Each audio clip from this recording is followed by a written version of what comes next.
All right, here's a good one. All right, we are back with Half Baked Thoughts, and this is a special treat. We have Emet's dad on, and he's going Yeah, to he tell just us all about all the fun stuff that he did back in the day. Emmett? he just want to go grab a beer. He'll be right back. Oh, Perfect. perfect. Oh, Perfect this stuff. this is going to be great. He started telling us the story of how he started out, and so we needed to immediately start recording just to make sure we didn't miss anything. Yep. Oh So, man. Good, good, good. and we're gonna make sure that Emmett knows exactly what he did back in high school. Yeah. Well, I mean, I don't even know where to start. I'm just a guy. I'm just a guy, you know. I've been involved in coaching for 39 years. It's my 39th year coaching high school football. And you did your stint in the NHL, so that's important to note too. And I did that when I got back from the moon. So bone density was a problem there for a while. Yep. Yep. But that's why you played to get your bone density back up. Yeah. I forget what else I did all Uh, kinds of things. all right, Uh, so we started with before we started recording. You had mentioned that you wanted to just throw stuff overhead, oh yeah. I mean, and but back then, there was no guidelines. There was no strength coaches in the high school. There was no programs, and we uh, just did. I would just get weights and throw them over my head. I worked in a factory for my dad. I got him to build me some squat racks, and we put them down in my basement. And then a buddy of mine, his dad worked at. I'm from Toledo, Ohio. Worked at Jeep in Yeah. downtown Toledo, and he was a foreman.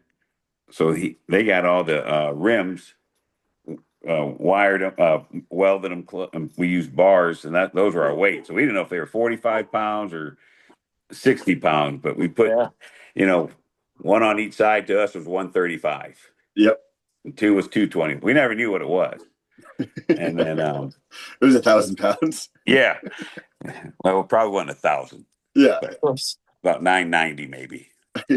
There's no set weight in the jungle or in Toledo. But there was five guys, and we would just meet. We would meet in his garage, and we'd just lift weights.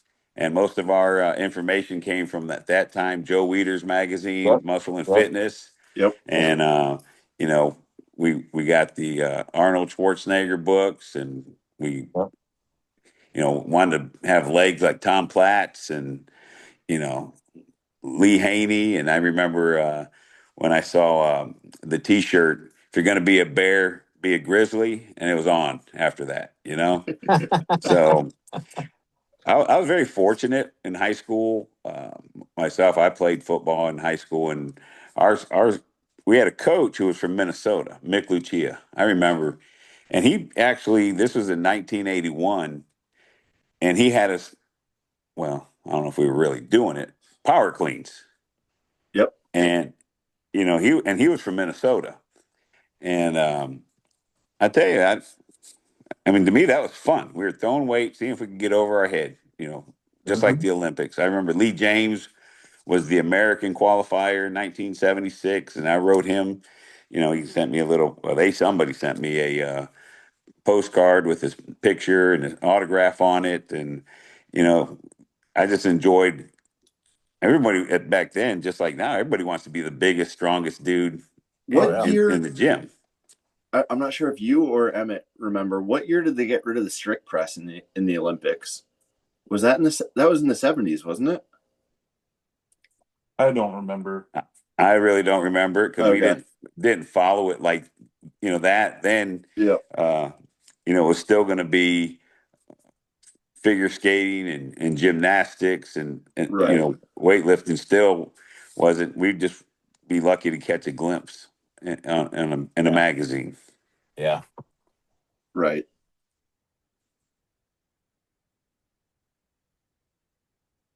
Yeah. Nice. That was one of those where it was like it's always interesting seeing where everyone came from because there's always been so many different things when it comes to strength training where it's like you had the Joe Weider bodybuilding, and then you Yeah. also had weightlifting, and it was like if you did one, you didn't like in the 70s. You kind of had that divergence between every specialization instead of where in the 1950s you kind of only had like everyone did everything and everyone was kind of a jack of all trades. So how did you decide that like lifting things overhead was the coolest thing ever? Oh, I mean, like I said, I saw that on the magazine, and it Yeah. just seemed like that was pure power to me. Okay, that makes You sense. know, But this was you at least knew enough to know that like okay, being powerful means being more fluid as opposed to like just bicep curls. well, I say that, and I believe that, but I used to read the magazines back then, and they had the Yep. Charles Atlas Yeah. cartoon where the guy's walking on the beach and someone kicks the sand on the beach. I don't know if you guys know. I'm Oh probably I yeah. just know what you're talking. talking about. Yep. We know exactly what you're So talking my about. I mean my backstory, I first lifted weights as a freshman, and I could barely bench a bar with 5 pounds on each side. I was so weak and untrained. I couldn't do push-ups or none of that kind of stuff. And I fell in love with it. And years later, I kind of dabbled in the gym here and there when I could make it happen, but I didn't know what I was doing. And I had a buddy at my job who got me into who he actually got me lifting. We'd lift together. He taught me how to power lift and how to squat properly. And he introduced me to Dave Draper, and he Oh would yeah, tell me all about the kind of stories like. And he got me on the forum back then, the Dave Draper Iron Online forum, and got to meet a bunch of guys and a bunch of gals and like really get to know some people in the industry. And so I would hear about all this kind of stuff, and he'd tell me about it. And he would, when he was moving, he got out some of those old magazines and showed me about those comics and things. And he's like, Mhm. yes, what we had back in the day. And like that whole generation, there's that whole generation of you guys, they all had those concrete weights. Oh yeah. They're like I think there was another company, but I always hear the Sears Roebucks. There was always like Yep. oh yeah, Sears for yeah, sure. the Yeah, weights that you get them at Sears, and they would lift those concrete filled weights until they busted, and then they a would crack. Yeah, more. Yep, Yep. yep. I'm pretty sure. So my grandfather's rifle was from Sears. Oh yeah, My grandfather's John boat was from Sears, and all of my dad's weights were from Sears. yeah. That's just how it was back then. Yep. Craftsman's tools were from Sears as well. Yep. Oh yeah, yeah. But I mean, I guess that's where it started. But like you said, we brought all those. It didn't matter. We didn't know what principles were what. Right. All I knew is I Yeah. wanted to get big, Yep. fast, strong. Yep. Not in necessarily that order. I just wanted to get strong. Yeah. Yep. And Yep. and we, but we did. I mean, my shoulders and my knees and everything are paying for it now because we would bench every day of the week, thinking that was getting us Oh yeah. stronger. Oh You yeah, know, that's what you had to do.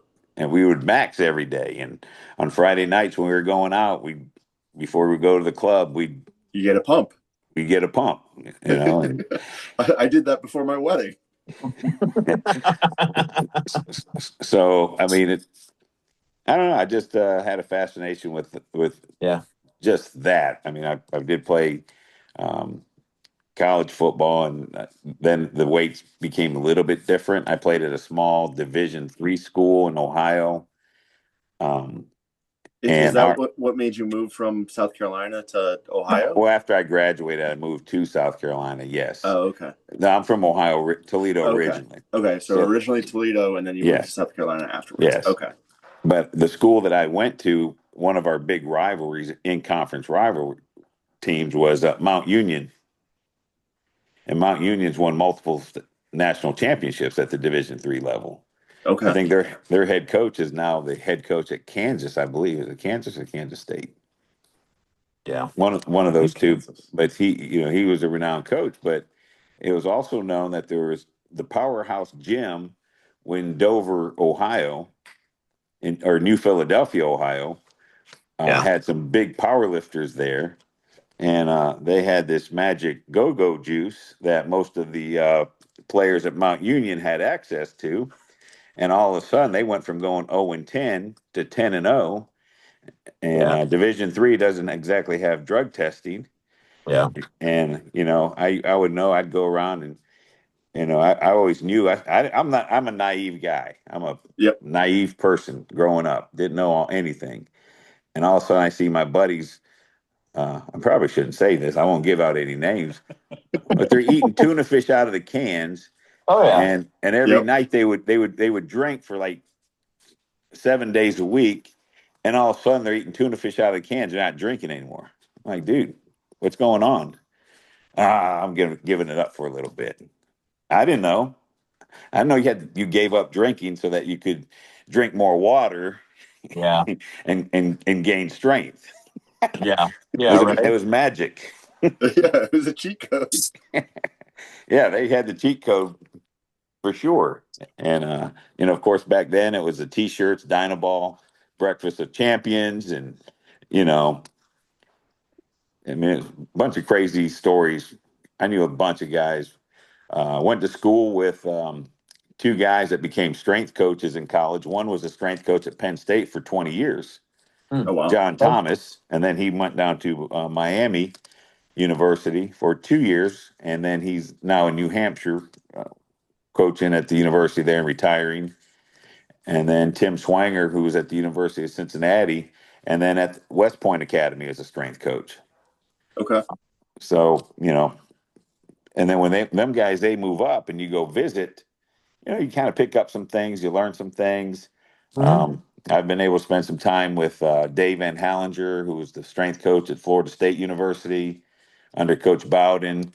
I've been to one of my favorite guys I've ever visited and spent time with, and I probably could text him right now and get an answer from is Ethan Reeve, who was the longtime strength and conditioning coach at Wake Forest University.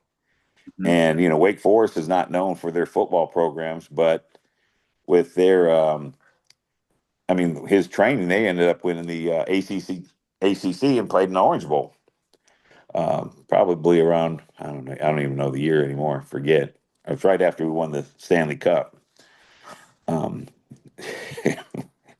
but you know, so I start learning. You start learning a little bit more. When I first started coaching, we would run for 2 hours, almost 2 hours. We'd Hmm. run 220s, 40s.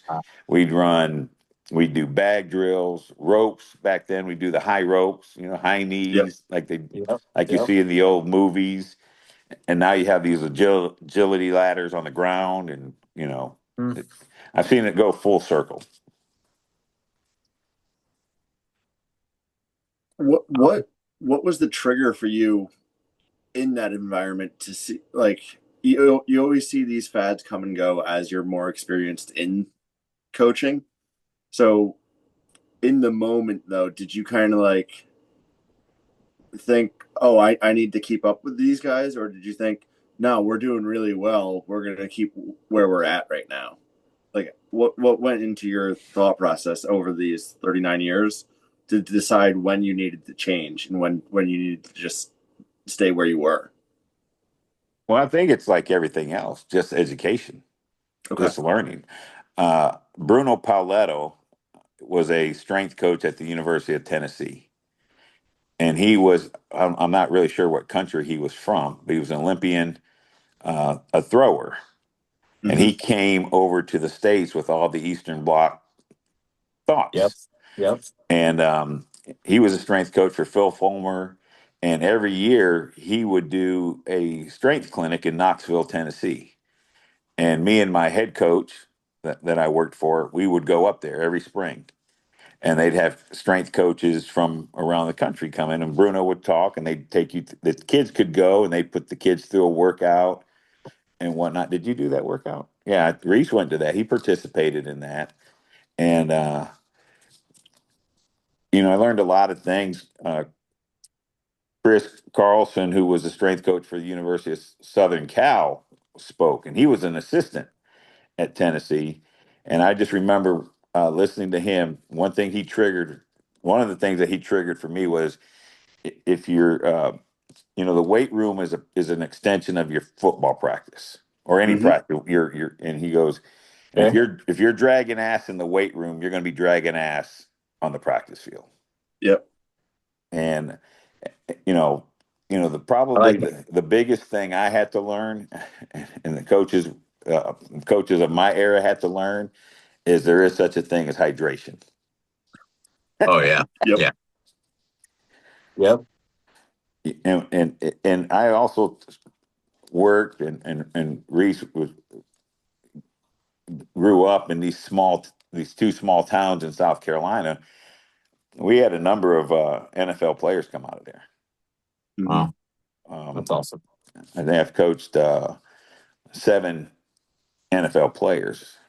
Oh wow. And so I mean, they were small towns, but we had extreme talent Yeah. in those towns. We had two Olympic gold medal winners in that high school.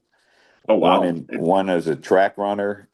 Had Terrence Harrington had the 800-meter record in the Olympics. Shannon Hmm. Johnson was a played at University of South Carolina. She won a gold medal for the U.S. women's team basketball. She won a championship in the WNBA. Jacob Shoemake, who was our quarterback, was drafted first round by the Atlanta Braves as a pitcher. Wow. And then a number of other kids. I coached Albert Hainsworth, who played at Tennessee. He was a 14th overall pick and played for the Tennessee Titans.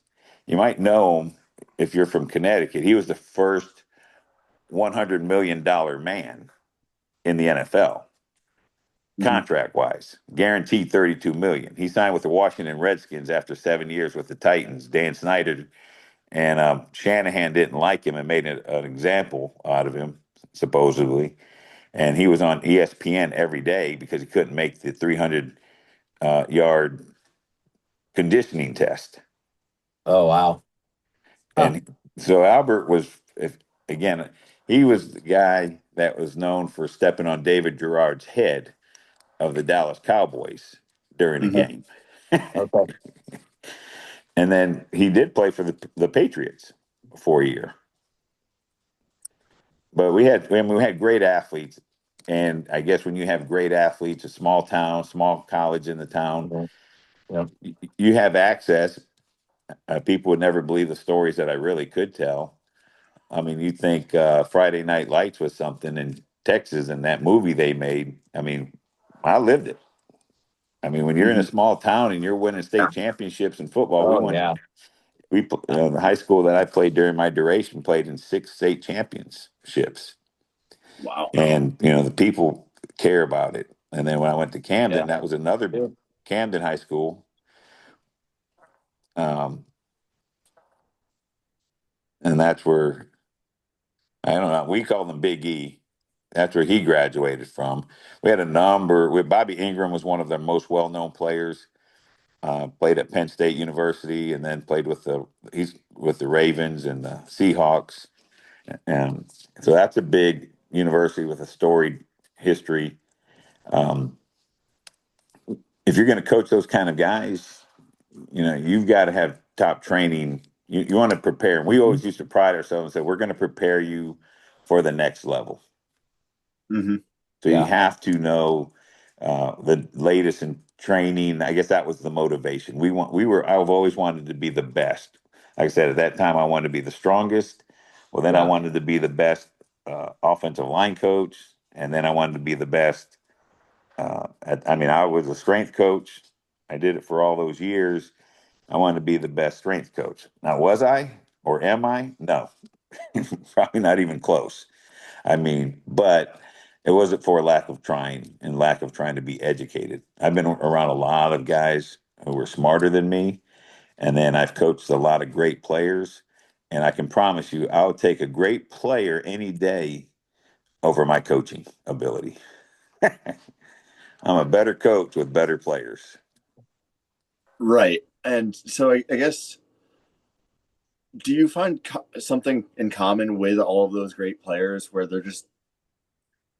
is it just that they're so good at knowing their body that they're going to be great regardless of what they do? Or is there some other element that, like, are they just more confident than everyone else because they know of their gifts that they have?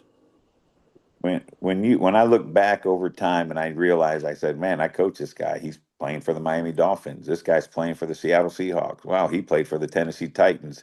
And I think back to high school, we didn't have to say anything to them. Yep. We didn't have to say, "Hey, you got to be at practice." I've been blessed to coach. I mean, there's guys like that, but I've been blessed. Every guy I ever coached had a work ethic, Okay. and they were the leaders on the team. And they would ask questions. Back then, they would ask questions. Hey, coach, what can I do different? And we would say, hey, you got to get your nutrition. We have a kid right now. I think he just turned 16. He's our fullback and linebacker, and he's repping 405 for 8 deep squats. Yep.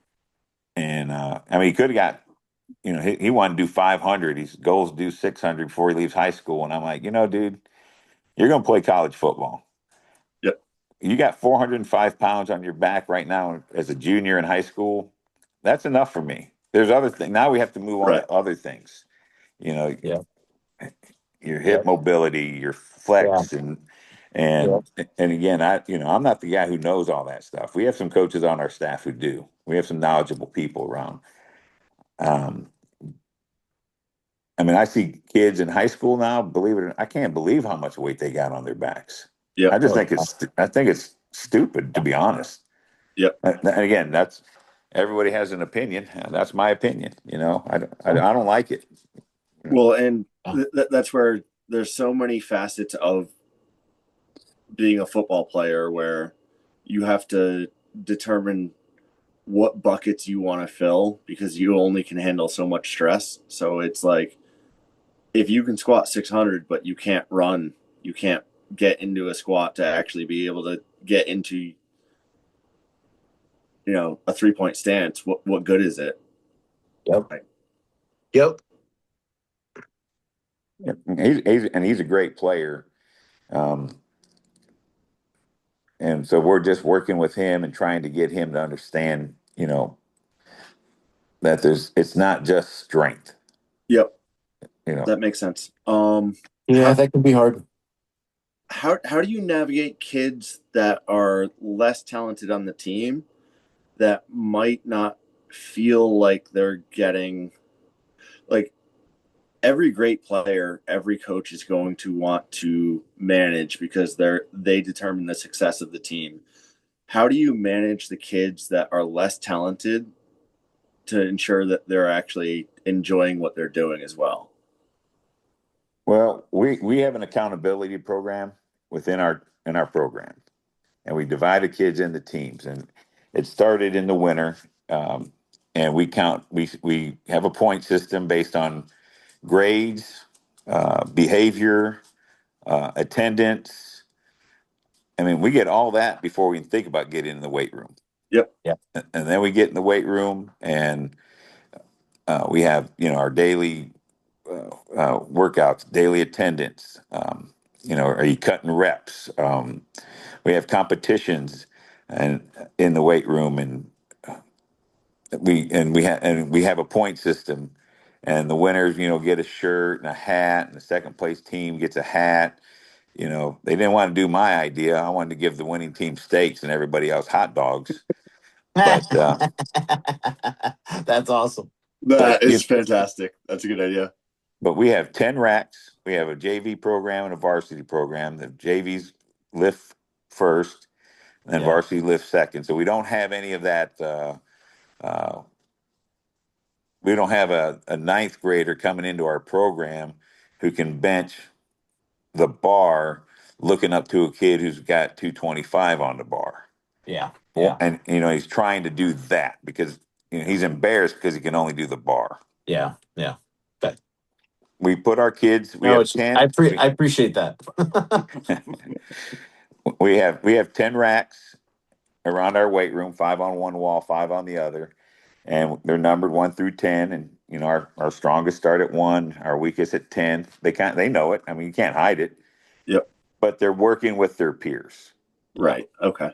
I mean, hell, and we do it on a whistle, like first Yep. guy, first man up, second man up, third man up, and basically nobody's looking from rack 1 over to rack 10.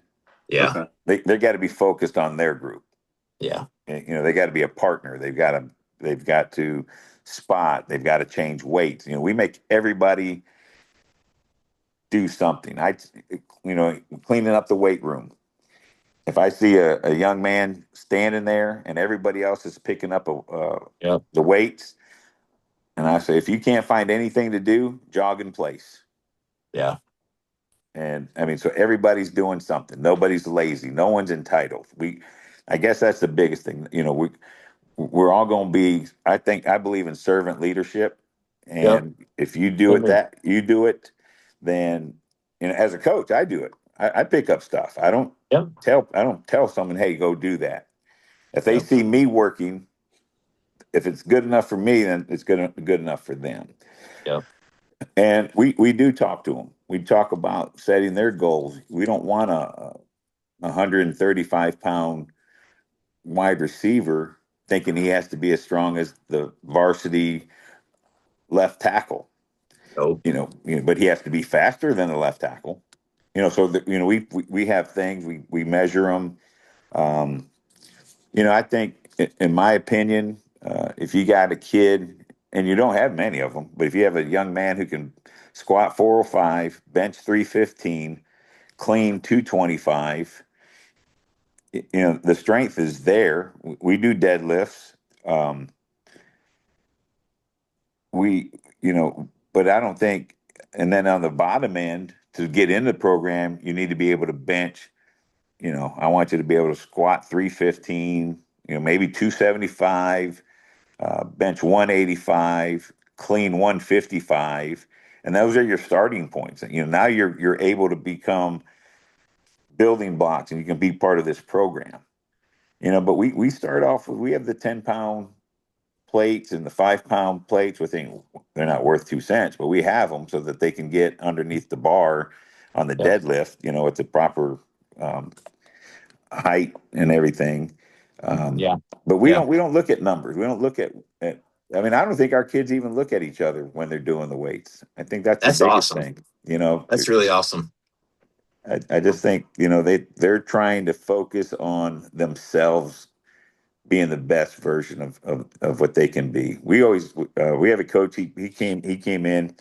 He played 4 years at University of South Florida, and I'm a slogan guy and this, that, and the other. And he goes, Coach, I got one slogan that we use at South Florida. I like to use it here. And yeah, go for it. And he's like, be who you say you are. Mm-hmm. And that's pretty good for me. Yeah, Yeah. that's a huge win because Yeah. I think a lot of kids want to talk a big game, but then they won't actually.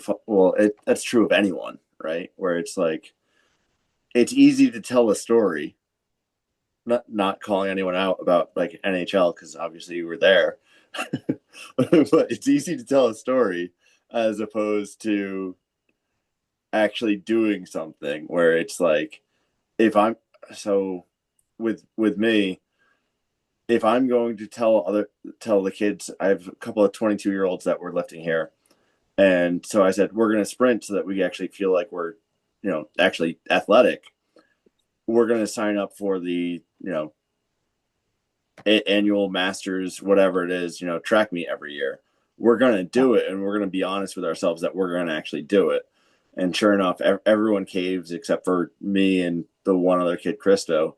And I pull my hamstring. We run really slow. We're an embarrassment, but at least we showed up and we tried. Yeah. And I think that's you can't have that fear of failure. Yeah. You have to be out there and attempting it and be part of the program. I think that's the thing that our kids are. Like, they're so proud. They want to attain those goals. And I mean, we're a small school. We have 32 kids on our varsity football team. I mean, we're not. I mean, it's a good school for me. I'm at the retirement age, and there are a bunch of good kids who want to play Yeah. football and they want to be together. So when they come in the weight room, they have good attitudes. And if they don't have sneakers, they don't lift. If they Yep. don't have cleats, they don't run. Well, that goes against their accountability. Mm. And we did have, just like every other program, we had a young man who just wasn't as motivated as the rest. And our quarterback, I remember him going to the coach, and he said, "Hey, coach, I got so and so on my team, and he's never going to show up." and that hurts. That hurts. And the coach said, "Well, if you don't want to lose points, you need to figure out a way to get him here." Yeah. And then they started picking him up. I mean, Did that help with the kid? Like, yeah. I mean, when he saw that his teammates actually wanted him there, is that what helped him turn things around? well, it became important. It was important for this group of kids that were on his teammates. Okay, so Okay. we had like 6 teams of 5 or whatever, 7, and they didn't want to lose points. They were losing points Mm-hmm. every day because he wasn't coming. And then all of a sudden they start picking him up and bringing him. And then the kids, use every excuse. I'm working. I'm doing this, and he starts coming around. And yeah, I mean, it does help with that camaraderie. I mean, that's what it's about. It's Yep. your teammates, like who can you depend on? Well, Yeah. these Yep. kids know, man. They know who they can depend on. Yeah. You It's know, I don't coach any sports, but I'm involved with the young men's program through my church, and I help out on a multiple congregations as far as like when we have combined activities with the young men, we bring them together. And we just had our young men's camp, a week long camp, and we divided them. I'm an Eagle Scout, so I'm all about the patrol method and the team building and the leadership skills there. And so we divided them up into platoons, and we did it by the age group. So it was like the 16 and 17-year-olds were together, the 14 and 15-year-olds, the 12 and the 13-year-olds were together, separated so they'd be with their peers. And we changed up a lot of things this year. We added in a competition at the beginning of the week. We didn't tell them that they would be competing against their own numbers at the end of the week. We didn't tell them until later on after they'd completed the first round. And it was interesting to see. I took on the physical part because, you know, um, it was interesting. Some of the leaders, they were uncomfortable with the fact that I'm asking all the young men to do push-ups and dead hangs and to get on a balance board. And I'm like, well, I'm the kid that couldn't do a push up when I was their age. So if anyone's going to have to tell these kids, you can do a push up and we're here to teach you how, like, I'm more than happy to take on that job. And it was interesting to see by the end of the week which groups were there for each other when it came back to retest, and which groups were like, as soon as they were done, they were off playing frisbee in the field. They didn't. It was like the older boys, I mean, they were like tight knit, they were cheering each other on. And some groups, they were like, they were trying to count for me, and I'm like, no, you can't count for me because that one didn't count, you didn't go deep enough, and I was trying to get them to understand, like, we're doing a test here. There's rules. You got to stick to the rules, but it was a lot of fun. But it was just interesting to see how the different ages respond, and so I'm already appreciative of what you had to say, because that's a big thing that we're trying to do, is we're trying to get these young men to become our enthusiasm, that they're now our marketing for the next year. And I tell them, I'm like, look around, look who that's not here that should be. Like, they've already listened to my speech and it wasn't good enough and they didn't show up. I need you to go find them. I need you to go talk to them about how much fun you had or how much you learned and how much you really appreciate it. Like, go get them and bring them to our next activity so that they can join in with you. So yeah, it's I don't know. It's really cool to see the changes, and whether it's the strength change that you've seen as well as Steve, but the character that also comes along with it. I mean, that's part of why I loved getting into lifting, was um and why I'm still so close with my buddy, that coach that taught me powerlifting. He taught me so much more than just how to lift weights. He taught me a lot more about how to face challenges, how to approach what we do in life, and overcoming obstacles. well, that's the thing. I mean, this is my 39th year in public education, and I retired in 2018. 2018. I unretired in 2019, retired in 2023, and then unretired in 2025. And the whole time I was still coaching because they kept calling me, "Hey, can you still coach the offensive line? Can you do this?" And I went back full time because I could make money.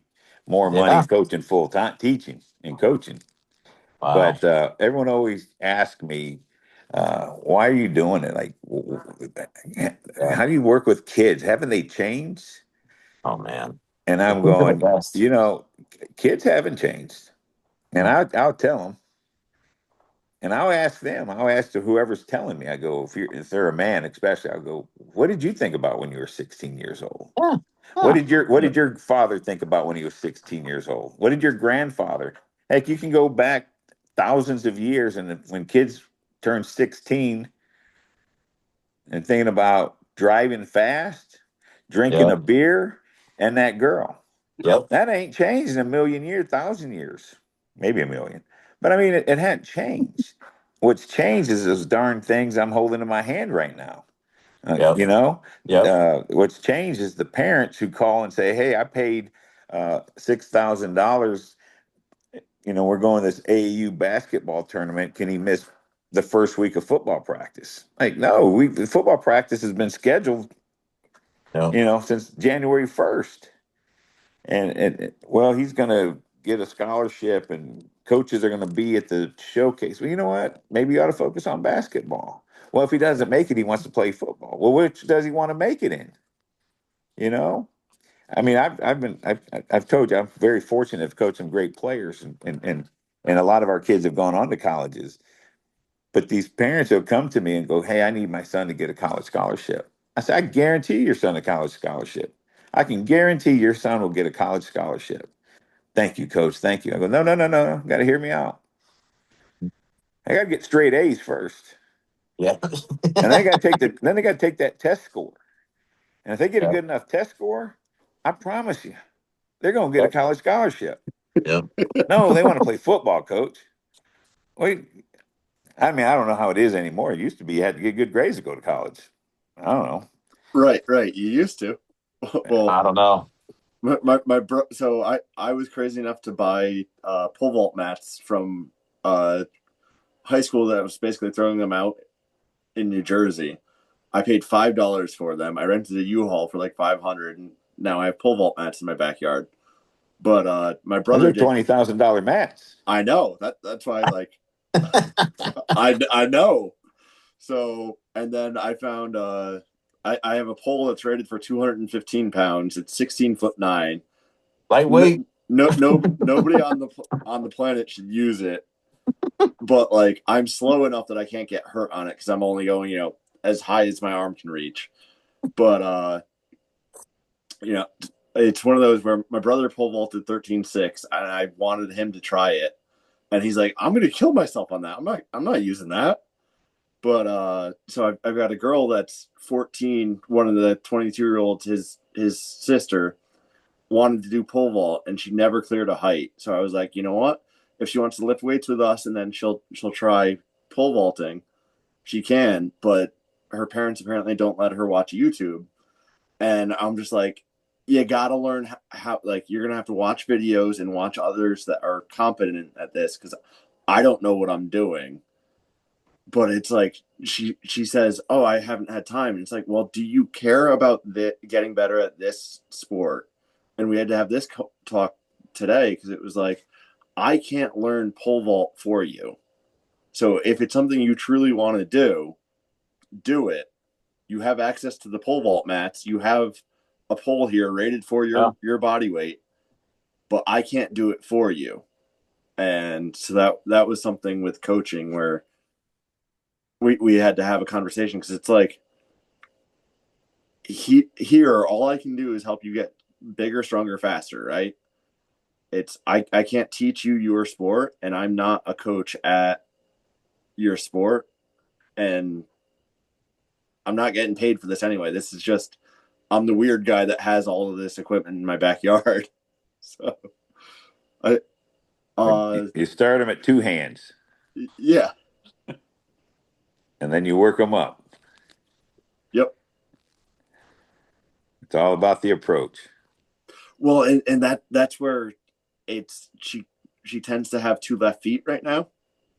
So like in the 100 meter, her 100 is anywhere between 16.7 and 18.11. So we're not dealing with the most gifted athlete. So it's like, all right, we're going to start with, we're running just, all of the remedial drills to be able to plant and follow through the plant. And even then we have 2 left feet and we're not, it's almost like I want to bring her to a basketball court and teach her how to do a layup. But before Daryl Dawkins did it, I was the first one to ever smash a backboard on a slam dunk too.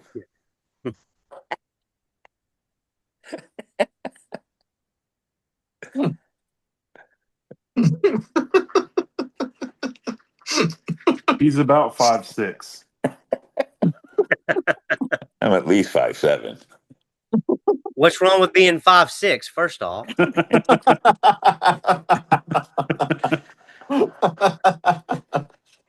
Hey, Pon, you would appreciate the beer that he's drinking. What's he Yeah, what's drinking? you got? Oh, there a it goes. Shiner Bock. Yeah. I mean, kind of arch rival with Lone Star, but yes, a Shiner is still a fine Texas-made product, made in the Well, Spotswood Brewery in Shiner, Texas. if I promise you, if I could have access to a Lone Star, I'd be drinking a Lone Star. That's what everyone that says Shiner says. It's perfectly fine though. It ain't No, the color of the horse. I had to go to the store to get that today. I normally, when I'm in Texas, I'll drink Lone Star. So in Texas, we have a saying when it comes to those beers: it ain't the color of the horse; it's the size that counts. That's a fine beer. My cousins I have 2 cousins who are actually pit masters in San Antonio, Texas. So I was there last spring in New Braunfels or Pleasanton, Texas. Yep. And I ended up being a judge at the contest. Oh, Damn I the drank luck. about, Yeah. I was after Yeah. about drinking 16 beers and go, hey, you want to judge this contest? This is a real story, by the way, not one of the fake ones. Yeah. This is a real story. And so I sit down at a table and like I've never judged, and they're just asking people. I even asked my wife, "Would you want to be a judge?" And I sit there and I'm waiting and waiting for him to bring out the brisket, and I had to go to the bathroom. I've been drinking beer all day, Yeah. and I was just sitting there waiting and waiting. I finally taste the brisket. We went through, I don't know how many rounds. You do it on the phone. You press the numbers. Oh, but I didn't do the ribs. They didn't stick you with the chicken? No, I was still sitting down at the pit. I didn't go up See, there for the chicken.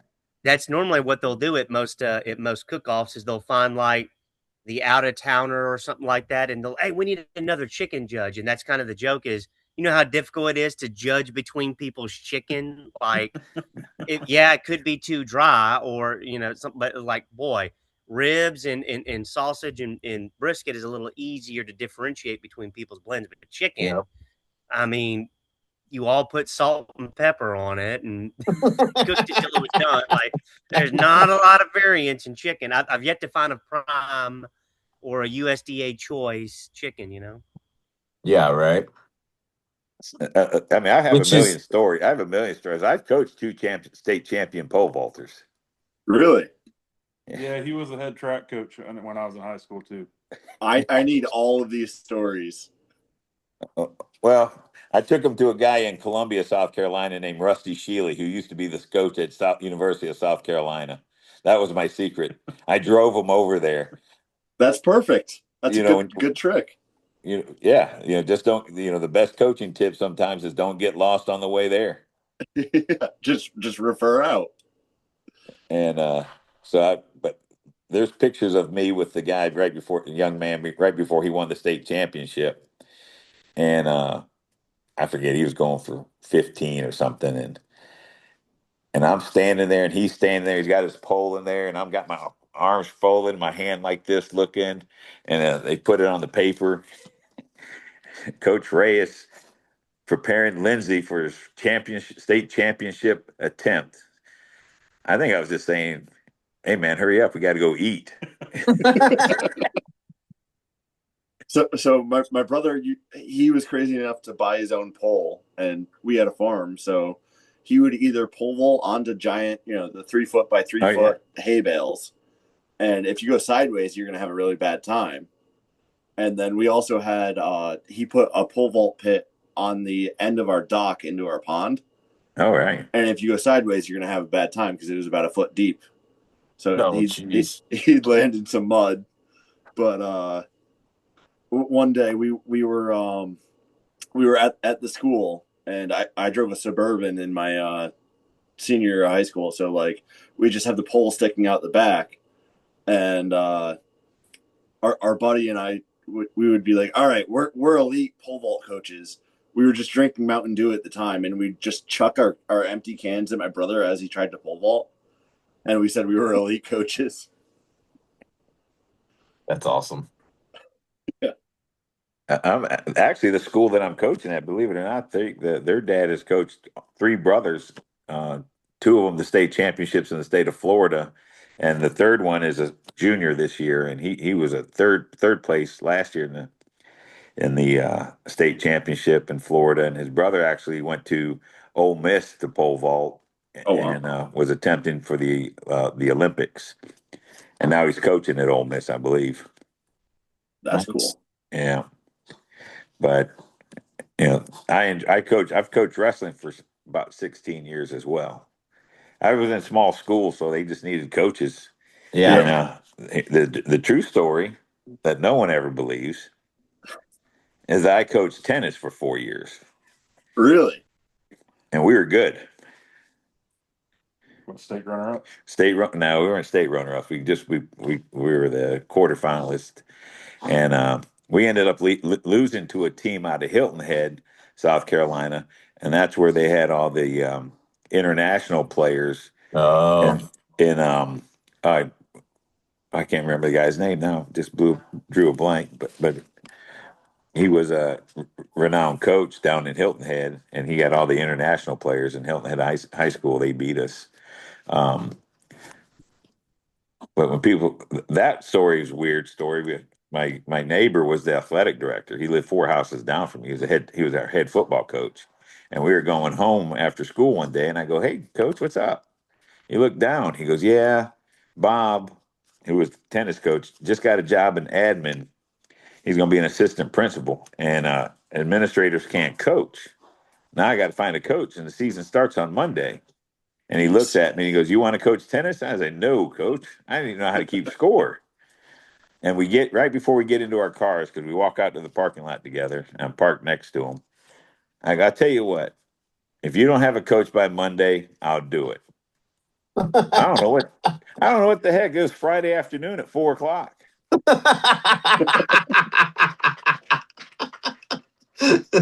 Monday morning, he says, "Hey, coach, you need the keys to the tennis court. Practice starts at 4." oh my gosh. I go, "You didn't get anybody?" Yeah, I didn't look for anybody. Yeah, he already had someone. Why would he look? So, but I don't remember what time school ended, maybe 2:40 or something like that. I had to be in the weight room after school because I was a football coach first, strength coach second, and then tennis coach last. And I'd go to first time I went to practice, like half the kids weren't there. Like, where's the kids at? All these kids supposed to be on the team. They said, "Oh, they're coach. They're down at the country club with Joe." I go, "What are they doing down there?" "Oh, they do their lessons after school." I said, "No, we got practice." And they go, "That's how we've always done it." I said, "Well, I'm the head coach now. And if I'm coaching tennis, you're going to be at practice with me." Yeah. And they're like, so I had to drive down to the country club and talk to the pro. Oh my gosh. And I was like, "Hey, dude, like, I'm the tennis coach. These guys are going to be with me." And we worked out a deal. And he's like, "Okay, I'll tell you what. I need you to buy." So him and the previous coach, they didn't get along. I mean, I don't know how you don't get along with people like that, but he didn't buy equipment from the guy. All he needs is tennis balls, but he wouldn't get his rackets restrung there. And I said, "I'll tell you what, I'll buy tennis balls from you. I'll buy shirts from you. I'll tell the kids they have to restring their rackets here. What else can I do?" And he goes, "Well, every Tuesday I do a community clinic. I want all your players to be there." I said, "Done." I didn't even know how to keep score. Yeah. I knew how to run them though. We did every high knee karaoke and shuffle there. Coach, what are you doing? I said, we're getting better. And we used to do that. And again, back then, I wouldn't do it now, knowing what I know in conditioning.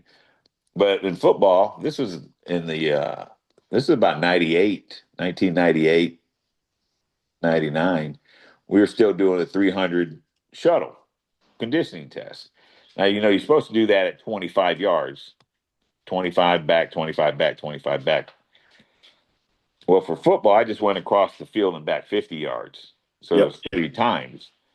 Well, the courts, we had 5 tennis courts, and the courts, I don't know if they didn't necessarily measure 50 yards, but they were close enough. So we would do the 5-court shuffle. That's what I called it. And I gave them a time, and they'd have to run. And they were like, Coach, what are you doing? Hey, you guys wanted a season, you needed a coach. I'm here to get you better. By the end of the year, I learned how to keep score. I remember we were pretty good. And at the end of the year banquet, the parents gave me a tennis racket and $500 cash. They loved it so much because I guess I was doing things, disciplining their kids in a way. They were country club kids. Yeah. I mean, I hate to say, I'm not trying to, they just weren't used to structure and in a regiment of a high school program, I guess. Right. And that's I guess the natural ability. Like they just thought they could get by and go see this guy who was charging them tennis lessons. And I mean, I don't know what they do in lessons. I know a lot of, there's a lot of private coaches out there who charge a lot of money and they talk a good game. And I don't see improvement. I think I think it's about seeing improvement with young people. I've coached football. I mean, that's my main sport. Um, I've coached arena football. I coached at Gardner Webb University for 1 year. So football is my main sport, but I have coached wrestling, wrestling, track, and then the 4 year stint at tennis. You you got any advice? What would you tell someone if you had a friend that had a private coach and they were concerned about if they had the right coach? Like whether it was they had the right experience, they don't know if they're seeing the gains that they were expecting. What kind of advice do you think you might give to a friend on that kind of a topic, or a young athlete who's looking to improve? Well, we've always taken the first thing is to answer that question is I'm not sure that you can tell somebody what they want to hear, what they need to hear. They don't Okay. want to hear that. Mm-hmm. They don't want to hear that because they've already looked up all these credentials on the internet. Okay. I know there's a quarterback coach in Orlando, Florida, who had 4 career passes in college, and he's trying to place himself as a guru and then they go out there and they do all these foot drills and this, that, and the other. And I looked at a quarterback the other day, and I goes, how come he's not doing the drills he's been working on all summer? He doesn't have an offensive line. And that's actually our quarterback, and I'm the offensive line coach. He's been paying his private quarterback coach all to shuffle between bags and hop over bags and all that. He pulls back 1, 2, 3, and then takes off running. I mean, I'm like, he learned all those drills. He's got to do them. I think parents have to believe in the coach. They have to believe in the program. Mm-hmm. And that's our job as coaches of a program to make sure we have you're talking about the credentials. We have to have the credentials to lead young people. They have to believe in us, and we sell that program. Like I said, this accountability program, grades, attendance, discipline in school. That's all before you even get in the weight room. And then once you get in the weight room, being in there daily, being part of the running program. But you can't just do anything. I mean, I know most of the coaches that I've worked for when I first started. Yeah. They're older than I am. I'm 61. most of my head coaches are 70s that I worked for, um, three of who are in the Hall of Fame, two in South Carolina, one here in Florida. And they're just like, they're 16 years old. Have them do push-ups and sit-ups. They're going to get stronger. Yep. Yeah. I mean, they don't have any like program in mind. Yeah. And so if you just make them do push-ups and sit-ups, they're going to go to the local gym.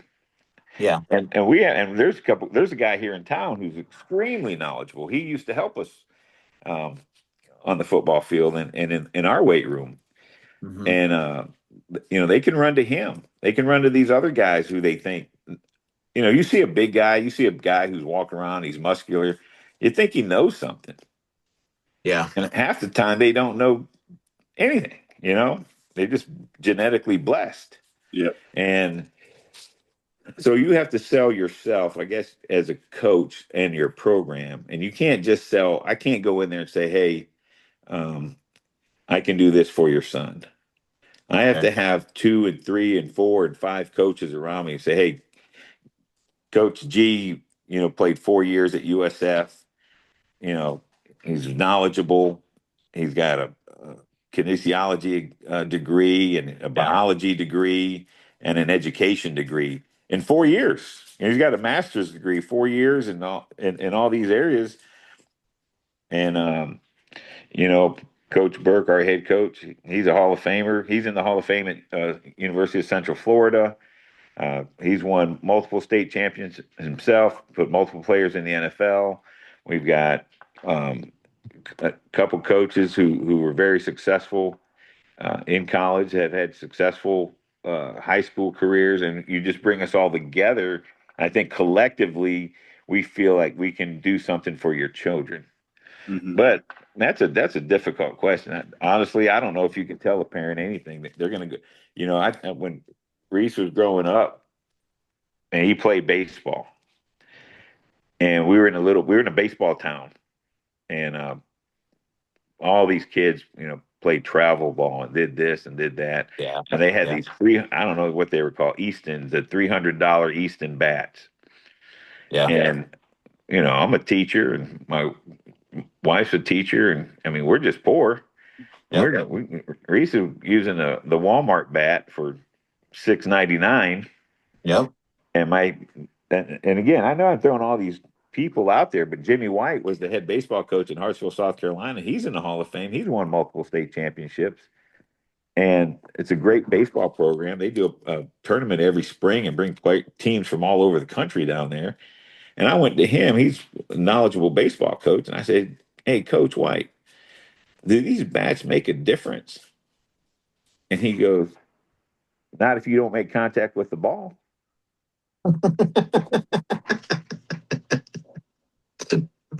He goes, at the higher levels, it will make a difference. But when they're 7 years old, they got to make contact with the ball.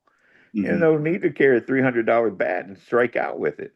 You can strike out with a $10, a $6.99 bat. Strike out with a stick off of a tree. Yeah. And so the parents they don't want to listen to you. I think when a push comes to shove, Yeah. like the kids we deal with right now, they are inundated with offers to go to Under Armour camp and Nike camp and Dude, it's outrageous. whatever camp. And Yeah. so and so coaches will exposure, this, that, and the other. And you're like, please don't go to that camp. We can get you into a camp where you will get exposure. And Yes. so, Kennesaw State College in Georgia, they do a great camp. Down in Dirty Camp, down in south of Tampa, Yeah. they do have college coaches working there, and other camps, but they don't want to do that. Here's go a ahead. question. For baseball and softball, how often do you see kids with poor eyesight that can actually hit or throw? Because I know nothing about baseball other than hand-eye coordination and like seeing like you gotta because I can't hit anything and my eyesight is terrible. Well, I do know that in. When baseball was dead, that Yep. those pills in the bottle really help Sammy Sosa and Mark McGuire see better. Their vision was much improved. No, they were great players, and it's a Yep. shame. I feel like it's a shame that they're tarnished Yeah. because they were Yeah. great players before. Yep. Yeah. They had the hand-eye coordination, Yeah. and I mean, obviously, vision. I'm telling you, that's funny you say that because we've gone in the past. We've had wide receivers who can't catch anything and make them defensive backs. Yep. But the minute they get glasses on, they have to come back over to wide receiver because they can see the ball and catch it now. You know? Well, so that's my little like conspiracy is people that have good eyesight, and this is more like a Dan Fichter kind of thing, where it's like if you have the neurology and the like, your eyesight is connected to your brain just like everything else. So it's like if you don't have good enough eyesight, your body's not going to let you be as neurologically efficient as somebody that does. So it's like certain sports, you're just not going to be as good as somebody else if you don't have that. And I don't know to what level that matters. It's just something that I've been thinking about. Interesting. I mean, Forrest Gump could see tremendous. And I think he proved it against those guys from China, you know? And he Well, was like, fast. He was really fast. yeah, Very fast. like Usain Bolt wasn't blind. So like, and I've kind of, I don't want to like quote like the fastest blind person, and it's like, to what level of blindness are they? So it's like runs, let's say 11 or 12 seconds, and it's like, well, that's 10 to 20%, right? So it's like it matters, but to what extent Well, does it matter? Well, I think when it comes to physiological and neurological and all that, gifted is gifted. Yeah. Yeah. And I think it just correlates. Yep. I mean, Obviously.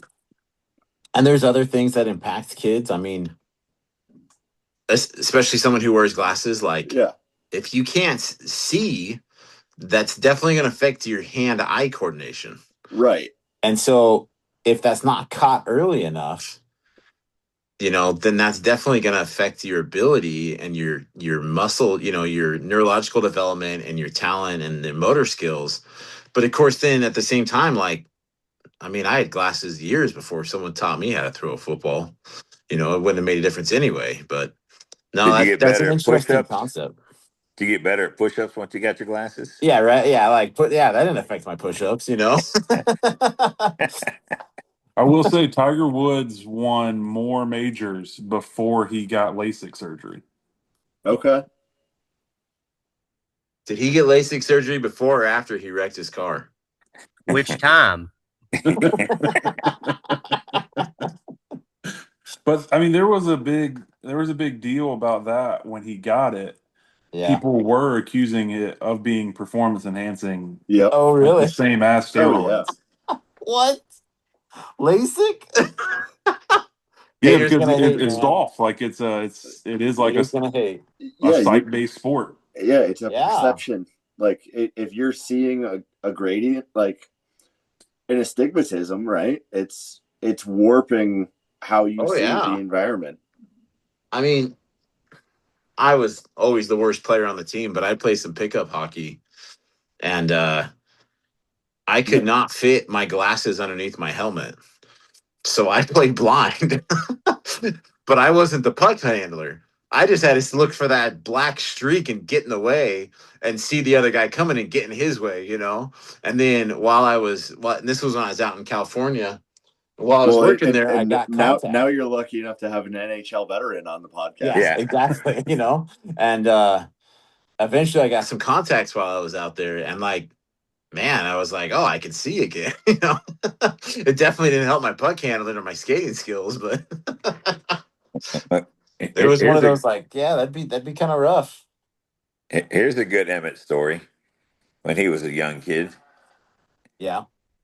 How old were you when you played roller hockey? Roller. Like 7 through like 10.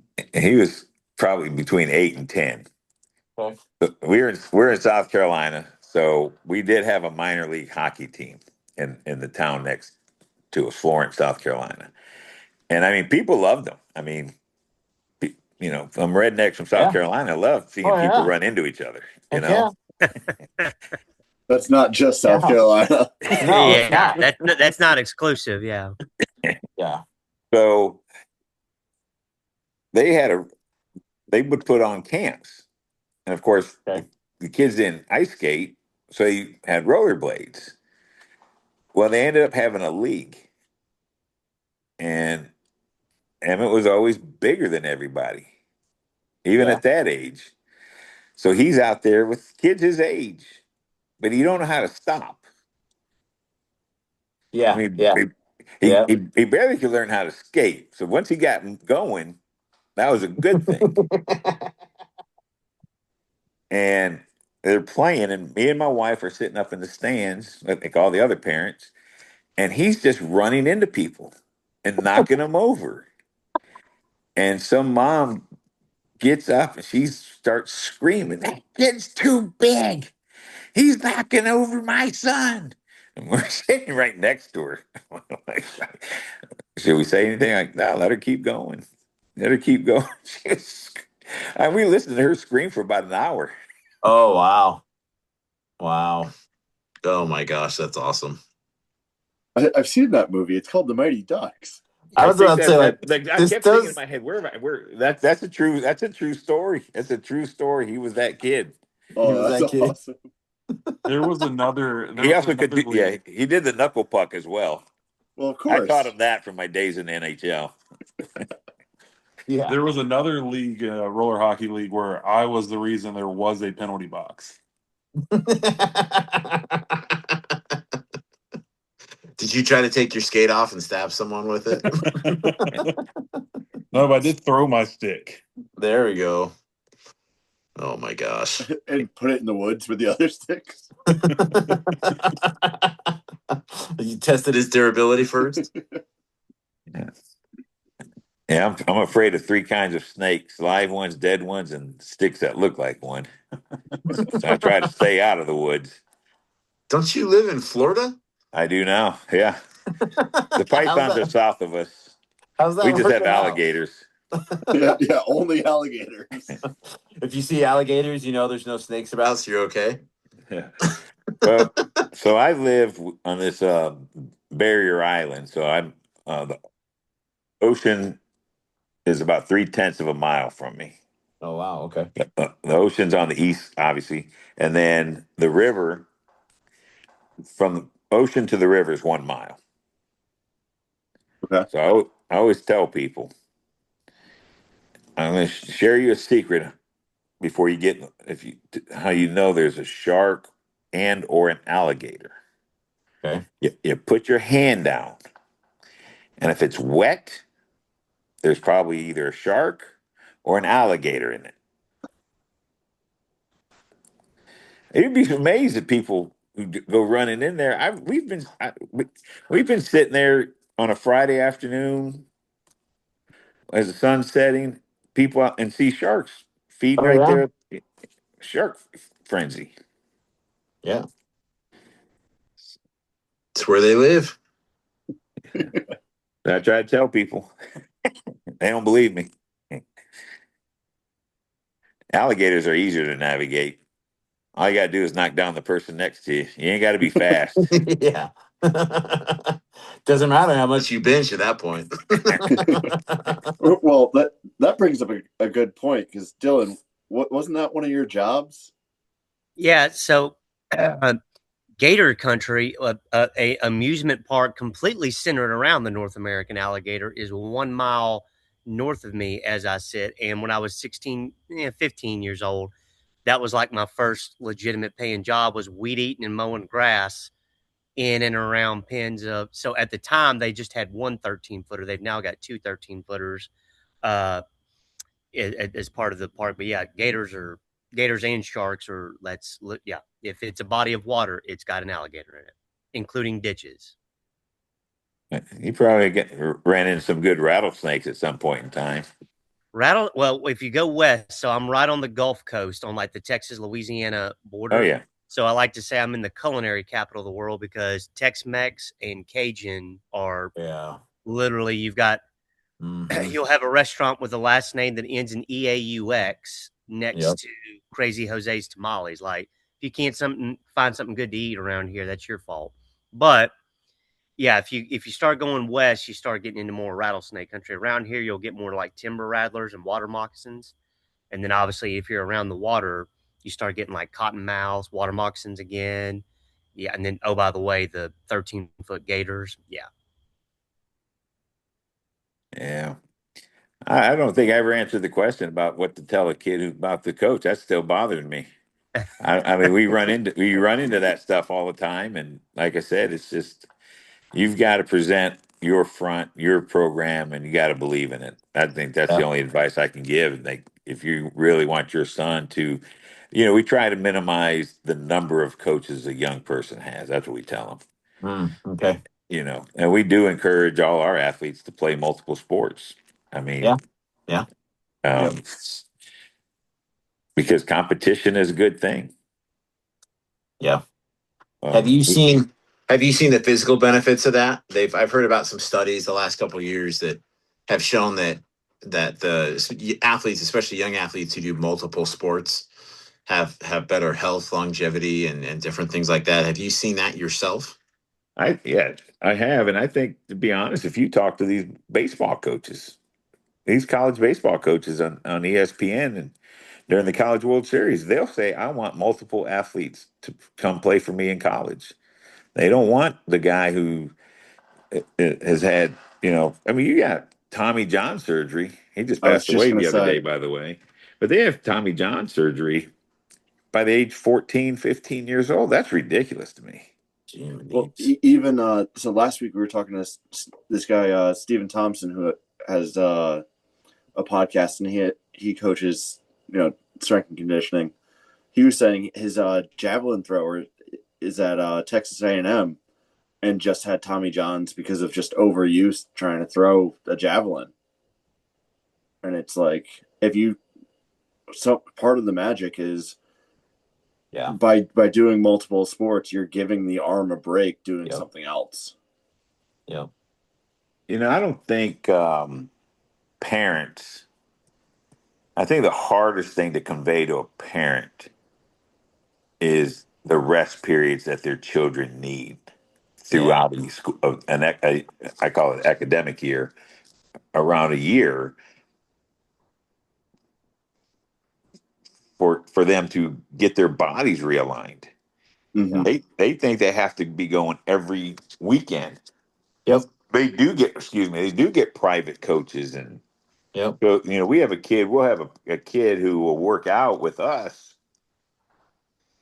from 9 o'clock to 10:30 or 11, and then at 1 o'clock in the afternoon, they're at another gym with the private coach. They never ask us what we're doing. How can they supplement what we're doing? They just, a private coach, a lot of times, and I guess the guy who's trying to make the money, not a guy who's trying to be a coach. Yeah. They will downplay or ridicule what we're actually doing.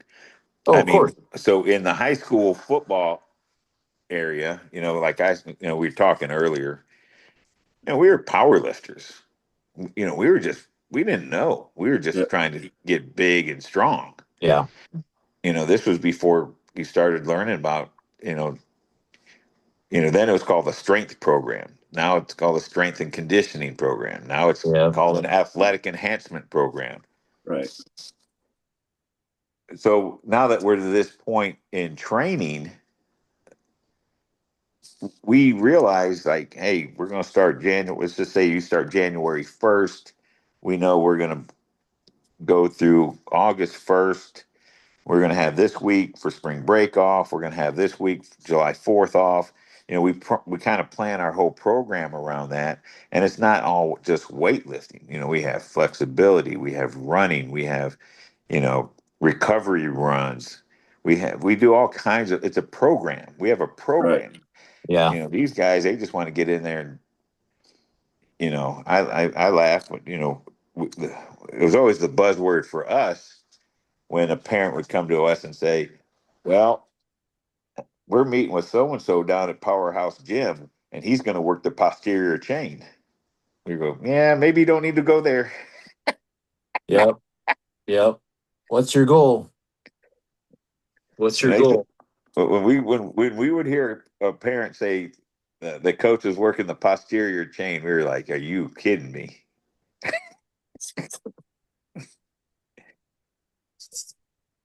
That's We interesting. it's just ridiculous. The terminology, they don't even know how to pronounce anything. They don't. I see kids doing straight leg deadlifts with straight legs, Yeah.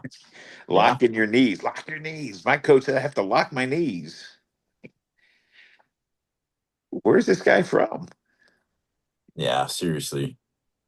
You talk about wrapping all this around to where I'm at in 2026. My personal journey started in 1976, so that's 50 years um, in the weight room.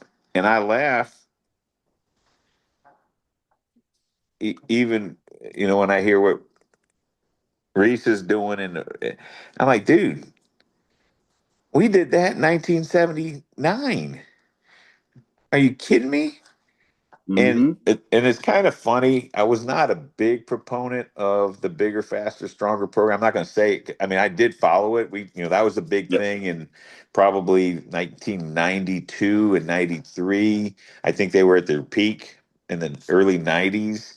Mm-hmm. With Utah Jazz, they were using Karl Malone a lot as their um, in the basketball realm. But the bench and the squat and the deadlift, and then they became doing the cleans. That's the start of the cleans that they started incorporating, and basketball players were lifting weights and blah blah blah. The percentages, the 5-5-5, the 5-3-1, the 4-4-2, and all that. And the other day, I'm walking around talking to strength coaches and our strength coach. Uh, we did that in 1992. Yep. We did that in 1996, and all these charts. I remember drawing those charts out by hand, writing them all out, and then going to a copy machine and printing them off and posting them all up. Yeah. 60% chart, 70% chart, Yep. 75% Yep. chart. Yep. And then it became the plus, 1+, 90% plus, or Yep. 85% plus. And it's come about full circle. We're doing deadlifts this summer. I'm like, oh, man, I know young coaches believe in deadlifts, you know, Yep. but they were doing single leg squats, and we're doing, uh, I would always send them at the workouts. What is this? You believe in this? Like, I don't know. I don't even knew some of the terms we were doing. I was like, I'd never heard of it called that. I call it just single leg squat, or, Yep. you know, we were doing Cossack squats and, Oh yeah. Yeah. you know, you know, I said, we used to do this thing where we just held the bar between our elbows and squatted. Yeah. Yeah. It's Zercher squats. Yeah. Oh, that's Yeah. what it's called. I love Oh, those things, man. yeah. Well, Those are those have been like we talk about balancing an athlete. Like I haven't been doing real heavy squats in a while, but when I was doing a few years ago, I was doing really well for me, and I was squatting. I was hitting low 400s every week for my heavy double or my heavy single, and then I would drop down and work on accessory or something. And like if I loaded up and did 95-pound on a Zercher squat, my back would be wrecked for a week. And like eventually I realized the light bulb finally went off. I said, maybe there's something there I need to focus on before I try to grow my back squat any bigger. And like this last year, I focused on the Zercher squat, and it is like amazing how much I enjoy that movement and how much just a little bit. taken my time with it has improved my overall ability to move and to squat deep and increase my mobility. Yeah, it's amazing. Like you try little things out, but that's one of those that I was like, I'm never gonna do that. It's funny, like the things that I don't know. We used to reverse bench press. Do people do that anymore? Reverse grip. Yeah. Oh yeah. Oh yeah, Dude, I love it, it's man. huge now. Yeah. I mean, So that was one of those that like I think the first time I heard about it, I heard like Donnie Thompson talking about it, and like he talked about so and so back in the day, reverse bench grip and all this stuff. And I'm like, oh, that's interesting. So of course I tried it with a full reverse. And I don't know, maybe that's something you can do when you have other people to help you, but when you're lifting in your home gym by yourself, that's pretty rough. And a couple of years ago, for a lot of powerlifters, it became popular, especially raw, because Jimmy Kolb was talking about how much. And so basically, we finally learned from these guys who've been doing equipped benching forever. Like they already knew all this secret, we didn't know it. And like now, that's what I do when I'm looking to increase my bench. I alternate waves of competition, traditional bench, and reverse grip, and I do it there with the claw method, where it's in between, those fingers. And like the last two powerlifting competitions I've done, I competed with reverse grip because by the time I got to competition time, it felt better than my traditional grip, and I was very happy with the numbers I put up. But it's one of those. It's like I was teaching those kids last week about push-ups. I'm like, yeah, there's different types. Like, don't just think that like I'm telling you things that can help prevent injury, but don't take that as like that's the only way you can do a push-up. Like find other ways to do it. Try things out, and learn how your body feels and like responds and like recognize that depending on what you want out of that movement, there's going to be better movements or movements that are not as beneficial for you. Anthony Clark is who you were looking for there, Eddie.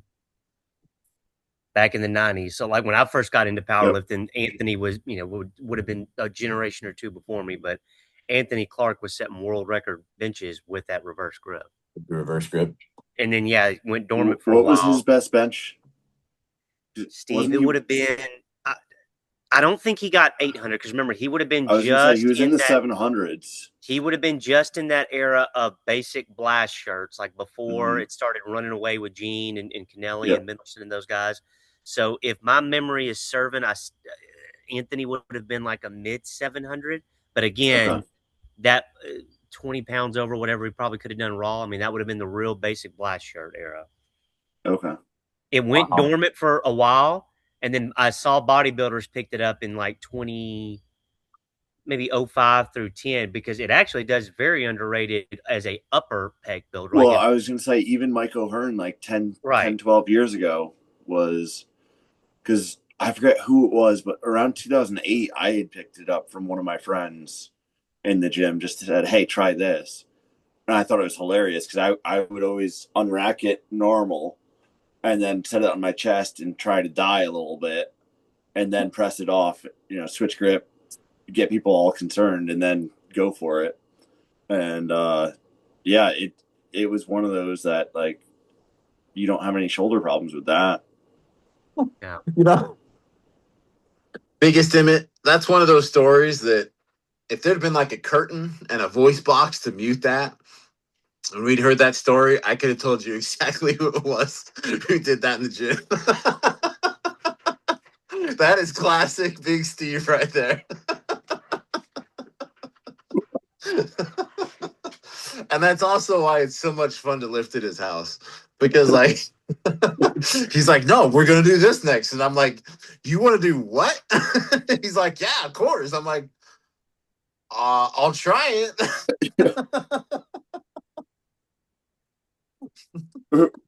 Just because it was the only time that you've ever, or the first time you ever played hold the weight. Yeah. Dude, what's funny is though, you didn't realize you were also working. It's just all in that core development. Like if you set it down properly, it's on the top of that belly. Now you got that core development to hold it there and brace against it, you know? Yeah. That is static overcome by dynamic right there. Yeah. That's Completely right. Yep. collapse That's to the right. bottom and then get out of it. Yeah. It makes the regular bench an awful lot easier then when you have to do it. Yep. Yep. Yep. These You're these like, kids would put collars on everything. I say I never use collars. oh, Why not? oh, It's easier to get the weight off it. yeah. Dump it one side and go off the other side. Yeah. Well, that's what I was taught, especially if as a home gym lifter, you never use collars because that's how you get out. Otherwise, you're going to be stuck, you know? And now it's like I've had it because I'll go to commercial gyms and stuff when I travel for work. And like I've had people be like, hey, you got to use collars. And I'm like, why? They're like, you have to use collars. And I'm like, that's okay. The weight will be fine. Like I've been balancing weight on bars long enough. Like it's okay. And they're like, no, you have. I'm like, all right, I'm not coming back to this gym. Before you leave, though, you should curl in the squat bar and the Yeah, squat well, that's rack. the kind of gym that's okay with that, though. So when I first started training alone, so like right my senior year of high school, I'm done playing, so I have to start lifting by myself. My dad's advice was you either get it or you die. Because He's I like, asked, I was like, by so the what am I way, I supposed to just do? Like, quadrupled your life insurance, Emmett. Yeah. Get it yeah, or he you was like, die. so it's literally, it's like, well, what am I supposed to do? Like, if I can't get it, and it's literally, it's you get it or you die. That was what he told me. Yoda said, "Do or do not." Yeah. We used to have a bench. It was like the fitness gear from Dick's Sporting Goods or Sports Authority back in the day. And my brother was always so cocky about how strong he was in high school. And one day he would box squat, but we didn't know what a box squat was. So he had the bench behind, a bench behind the bench that you would unrack from because it wasn't even like a squat rack. And he got pinned on it with like the 350 that we had in weights. And I was just like, "What are you doing, you reet? You really didn't think that one through." Where it was like, "Dude, what are you doing?" And he's just like, "Oh no, I thought I had this." Oh, it's so bad. You gotta love it. But You know how I used to love. I used to love watching guys go in the gym. We'd be throwing up weights, whatever. Let's just say we had 315, and we're working out 315. And some guy went. This happened when I was in college, and some guy walks in. He's probably about 145 pounds, and he just looks at it and goes, "Hey, can I try that?" We're like, "Yeah, dude, whatever." Holy moly! I think he indented his chest about 3 inches. We thought it was funny at first, and then we thought, "Oh my god, I think he killed himself." We were like panicking. It, Steve, you know how your brother would have overcome that bench though, right? The same way as well, the seagull. The same way as the seagull. Perfect speed. yep, that's true. I knew Emmett and I were going to get along years ago when we swapped that story, and we both understood that if you know the seagull part, like that's Lou's best psyop ever. Like, yeah, perfect speed. I swear, I think I've seen Emmett comment on people's like missed lifts, and that's all he says, like, perfect speed, and you would have got it. Like, yep, yep, just missed that little part. My favorite thing to tell people um, is to just do it. Like literally, like I had there was a guy I met. He was a wrestling coach. Um, but his favorite advice to give was just don't suck. Yep. That was what his college wrestling coach would tell him before he wrestled every time. And so that's some of my favorite to get. I mean, my dad used to rage bait me every time before I went on the field at the beginning of the games. He would literally he would look at me. We'd be standing there during the kickoff, and he would always just look over at me. He goes, "All right, you actually going to hit somebody this time?"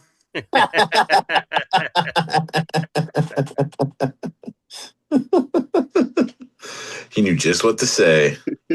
I was, I mean, it worked. Like, Oh my gosh, that's awesome. I'm trying to navigate. So I have the 3 kids that are, all siblings, 22, 14, and 13. And I'm walking a fine line. So they were the 2 youngest were benching today. So one did 75 for sets of 5, and the other did 65 for sets of 5. And I'm trying to explain to them that we need to get the technique perfect before we can put real weight on. And I just casually go, "Oh yeah, your brother the other day hit 335 for 2, but when he first started, he was all over the place." And I'm like trying to explain to them like we need to get this perfect, but they get so frustrated with themselves. And it's just like, no, did you try just doing it better? And then like one of them, Charlie, I had never seen somebody actually like lose the bar going forward, like towards their belly button with their arms completely straight. And like, it's like, where are your lats? Like, it was so frustrating where it was like, just don't do that. Just do it better. Yes. That's the belief method of young people. They think they know a better way. It's just bullheadedness. Is all it is. Yeah. I mean, he's 13, and it was like, did you think that like when you started to feel the bar going south, like, wouldn't you think that you would just like prevent it from doing that? But nope, it just and his 22-year-old brother is spotting him from behind, and we all just watch it as it starts to tumble, and I'm just like, you guys gonna do something? Like we still have our safety set. It's only 65 pounds, but it was like I'm watching it in amazement because I'd never seen this before. Like it's amazing how they'll find ways to fail that you never saw coming. Huh. I mean, have you ever seen someone walk into a weight room and lay down on a bench and then literally put their hands together to bench it? No. Like No, they grab the bar, but literally, like their hands are touching, like the really? closest grip possible. Jeez. No. Like I've seen that. Emmett, Wow. that's just a hell of a tricep builder. I think they knew something you didn't actually. That's all that is. Yeah. Quit knocking on them. I was waiting for it. Yeah.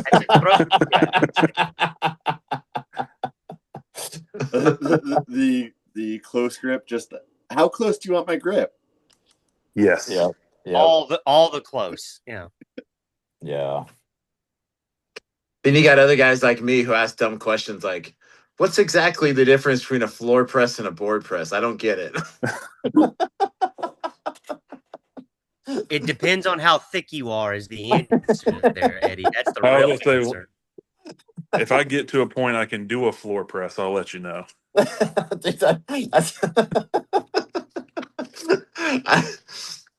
So I don't know if your dad's still there, bigger Emmett.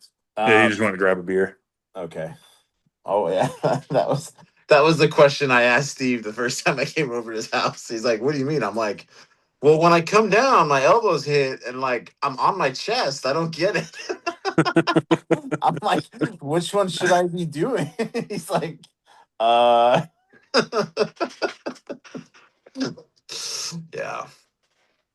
Yeah, I didn't realize how long your arms are either. Yeah.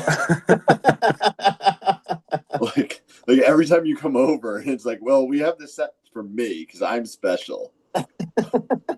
No, I'm special ed. All right, I'm special ed. Yeah.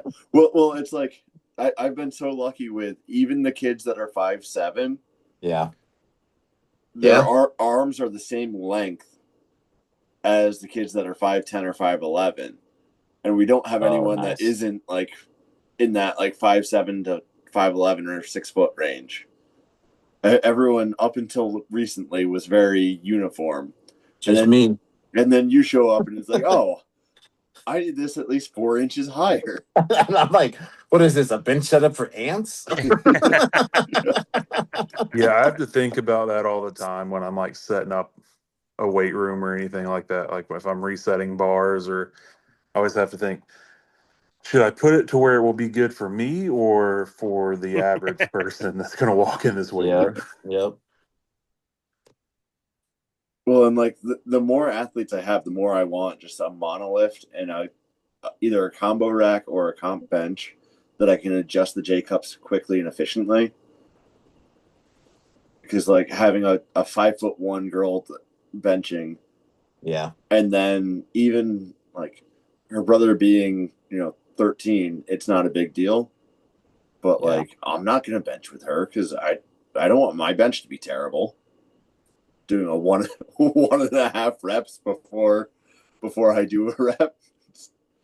My ego cannot handle that.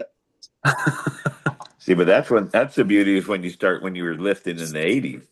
They Oh, I had know. one bench. They had one bench with one level, and they Yep. had the level squat rack. So you get in there at 315, and you have to walk back 5 yards Oh, Yep. just just to be able to squat, and then you have to walk back in to rack it.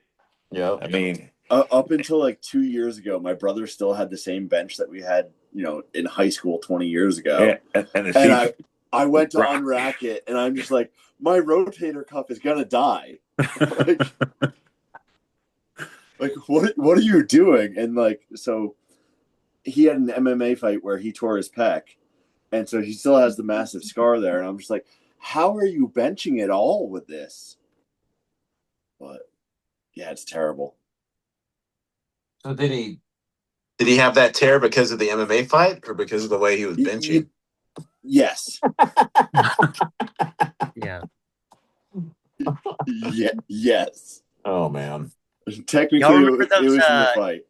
Y'all remember those squat cages? I guess is what they were really called. Where they were those fixed pegs on an incline.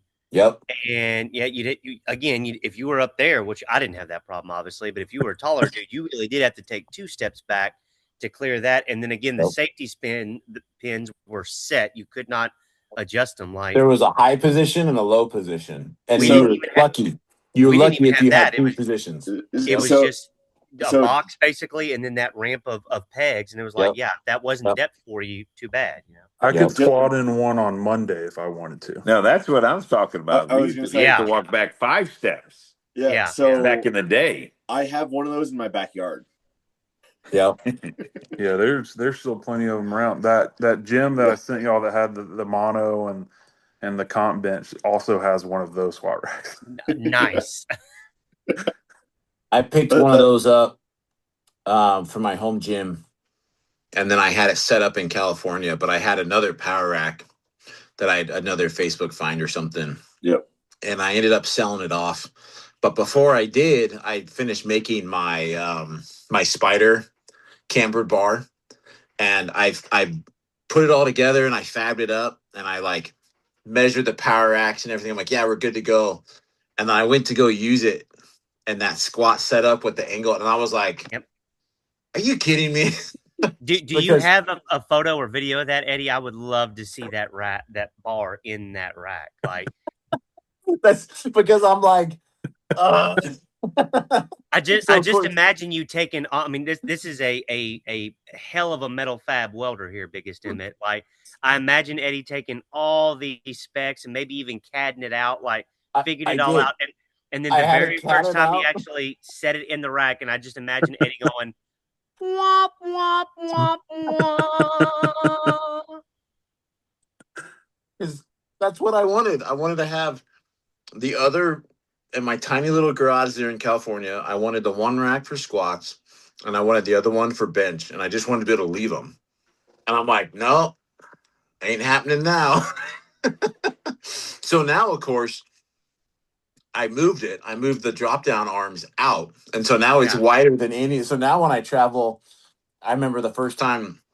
It was a couple of years ago. I was up in Buffalo, and I went to a small strongman gym, and I went to use that bar, and I was like, why is this bar so small? Like it's like crowding in my shoulders. I'm like, I don't even want to use this thing anymore. What is this, bar for ants? Yeah. But that explains that bar, Eddie, because every time I see that bar, I've kind of noticed that, like, boy, Ed made that real wide. I was like, well, he's a bigger guy than me. Like, I always just went with it. Now I know why you did it. Yeah. Now you know why. Now you know why. It's the little things you learn. Yeah. Yep. Yeah. Oh, yeah. that's funny. Now I want to bring that bar out there and just be like, son of a bitch. Yeah. Doesn't No, fit. it'll fit now. Now it'll fit. It'll go right over the outside. It'll be perfect. Oh my gosh. Yeah, that's why you gotta, whatever your profession is, you don't have to be amazing at it, but you definitely have to dabble in it yourself. Oh, You know, definitely. if you're gonna be an engineer that's designed something that's welded, you need to learn how to weld. If you're gonna be an engineer that designs automobiles, you need to work on automobiles. You don't have to be, the know-it-all, the guru, but you got to get your hands in there, and for instance, my Swiss bar I made it all out of scrap. I salvaged scrap metal for it. The handles that are in the most comfortable position, I used some Acme threaded bar steel that was in the scrap bin. I don't know if you guys know much about Acme threaded, but it's like the square threads. It is not fun trying to bench over 200 pounds with Acme threads digging into your palms. It is not fun with 95 pounds with that thing digging into your palms with that Acme thread. I'm like, yeah, I just need to cut those out and replace them with something else because that bar never gets used now. A funny note on those bars, Steve, I meant to share this with you too, actually, from home gym con. We had a bad rash there for probably 15 years where everyone was calling a Swiss bar a football bar. Yeah. It's a minor thing, but those of us that are from that era, like, well, it's not a football bar. Football bars is specific and the angle and all that. Well, Right. no big deal. Like, okay, it's Swiss bar, football bar. I know what you mean, kind of thing. Well, at home gym con, people would have those, and actually across from Tanner and Tommy's booth, some guys had that real slick bar that you could actually make it a football bar. But when I said that to them, like, oh, so you could actually Swiss or football bar this, and they like would look at me every time I'd say football bar. I was like, we know what a football bar is, right? Now we went from y'all kept miscalling it that to now no one knows what a football bar ever actually was. I'm like, God, we're just degrading a little more every day as a culture. Well, I was talking to so the reason why I asked about that bridge built at home gym con is I was talking to them this week. So I've been down here at the tactical NSCA conference. But I was talking to the guy that makes those racks and everything, and he was a college football player at Eastern Kentucky, but I think he was from Columbus, so he trained at Westside. Nice. Okay. But so we were talking about racks because everyone overbuilds all their racks, right? Like everything is huge and it makes no sense. And like my favorite rack was the one that Joe made at Main Street, or like the Rogue R3 rack, which is based off that little white rack. In West Side. And so we got talking about that, and he was talking about how like no one knows why West Side spacing exists. Like what's like the true reasoning on that? There's like, oh well, it's more reasons to adjust, but it's like, yeah, but like why?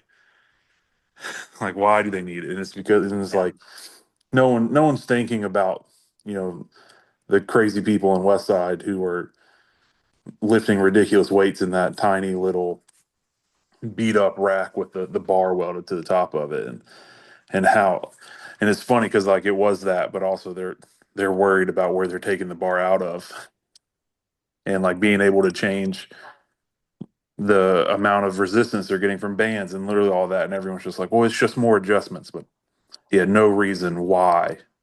Yeah, they have no idea what a pin press is either. Never mind that back then they were doing pin presses off incline overhead. Oh yeah. Mm-hmm.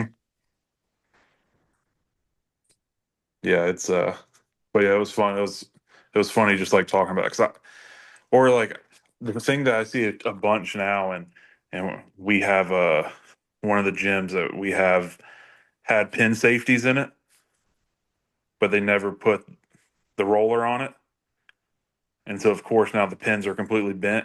Oh yeah, and they're literally lodged into the rack. Oh God, that was the worst. it was 2018. I was at LA Fitness, and you have one squat rack, and of course they don't have the tubing, so the pins are just bent to hell, and it was like, well, this is useless.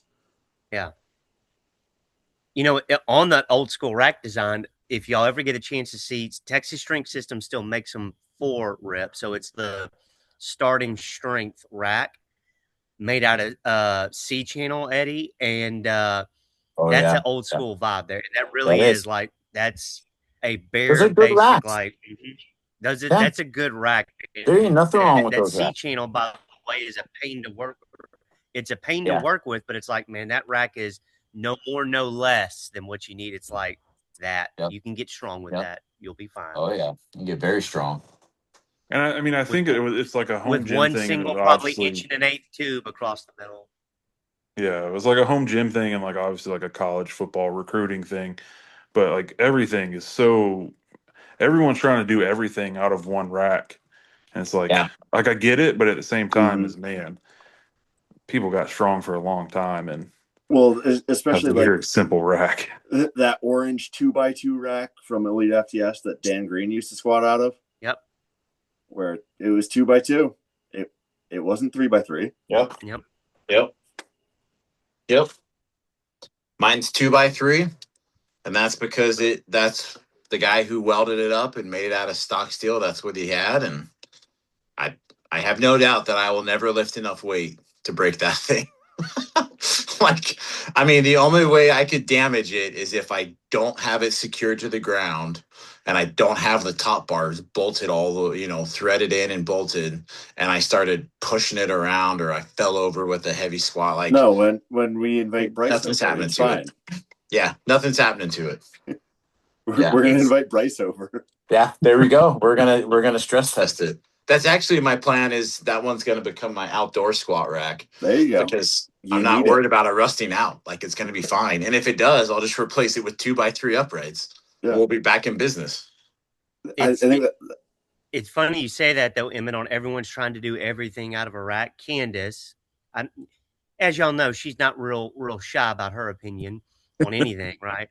And at home Gym Con, I think it may have been Rep or someone like that, but one of these booths we're easing through, and they do, dude. They've got 35 things that you could attach out of your power rack. And, we're looking at it all, and I'm admiring it all because I do admire the ingenuity and the engineering that goes into the design of this stuff.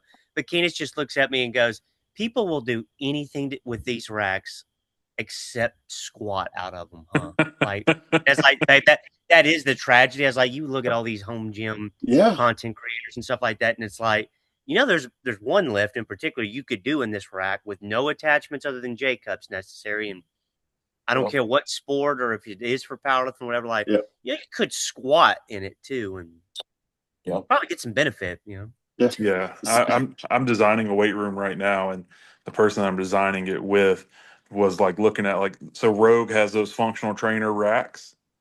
Yep. And he's like, look how cool this is. Like, it's got 2 weight stacks in it. You can squat and bench in it and all this other stuff. And I'm like, yeah, that's really cool if I am in a bathroom.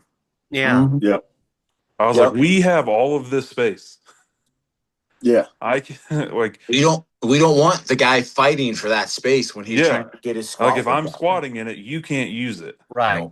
Yeah. So it's really cool. It's cool that they're able to do that for people that have like space constraints. Like, but man, like if you just need something that's just gonna just buy the simple rack and like literally the R3 rack, that or like Titan's version of whatever. Yeah. Whoever makes it, it don't matter who makes it. Those racks are, I mean, they're metal unless it's literally like the worst metal ever. It's gonna last long enough for you to get strong in it. Well, I was gonna say, at least with Titan, their welds have gotten a lot better than they did when they first came out, because it was always a weld breaking that was the concern. Yeah, most people don't have any complaint about Titan anymore. Yeah. Other than like a piece might not show up the first time. Yeah. Or it's damaged. Damaged. Yeah.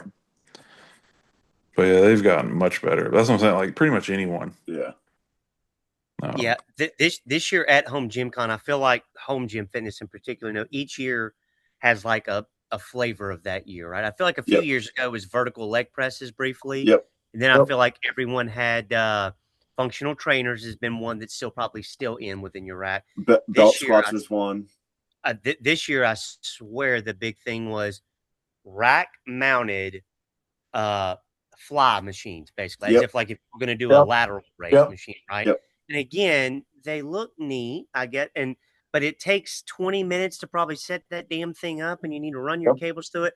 And again, Candace is just looking at it like, does this do anything better than taking 2 matching weight dumbbells and leaning forward a smidge and raising your elbows laterally and pour beer, get your pinky up? Like, do they do? I said, babe, actually, because you don't have that freedom, I would actually argue they're worse than a true dumbbell lateral. But for whatever reason this year, that is the big flavor is machine lateral raises. So I have one of those that I paid $60 for. And the only reason I got it was because I hate doing shoulders anyway. So by having a mechanism to force me to do lateral raises, I'll actually do them. Because with dumbbells, I just won't do them. But for $60, why wouldn't you? Right. I mean, that's also why wouldn't you? Right. Well, so that was kind of funny too, because it was $60 because it was used and somebody was selling it because they have a 5/8 hole 3x3 rack, and it was only made for a 1-inch hole. Yeah, but which power rack do you use that on? On my spare rack. But I'm pumped. Yeah. Well, so I bought that rack before. You use that on your pull-up bar rack. No. I don't even use that pull-up bar. Excuse me. I use the pull-up bar on that rack. Yeah, that's all. That and our shoulder. That is my guest pull-up bar. Yep, that's right. That's right. So I have, I think counting the yoke, I have 6 racks. Three of them are outside right now. It's probably real nice to lift outside up there, though. Oh yeah, yeah. No, and they say you've got 6 racks, but yet I'm the polygamist.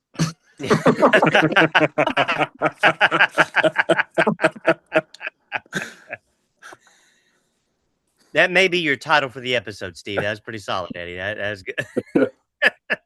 6 racks of polygamy. I'm going to text you guys that now so I don't forget. 6 racks of polygamy featuring Emet's dad. But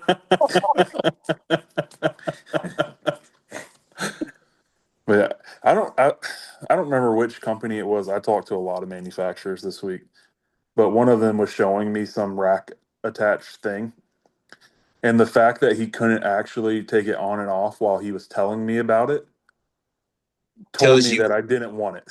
Yep. Yep. He's like, it's so simple. And I was like, I just wanted to be like, well, it's not simple enough for you to show me it. Right.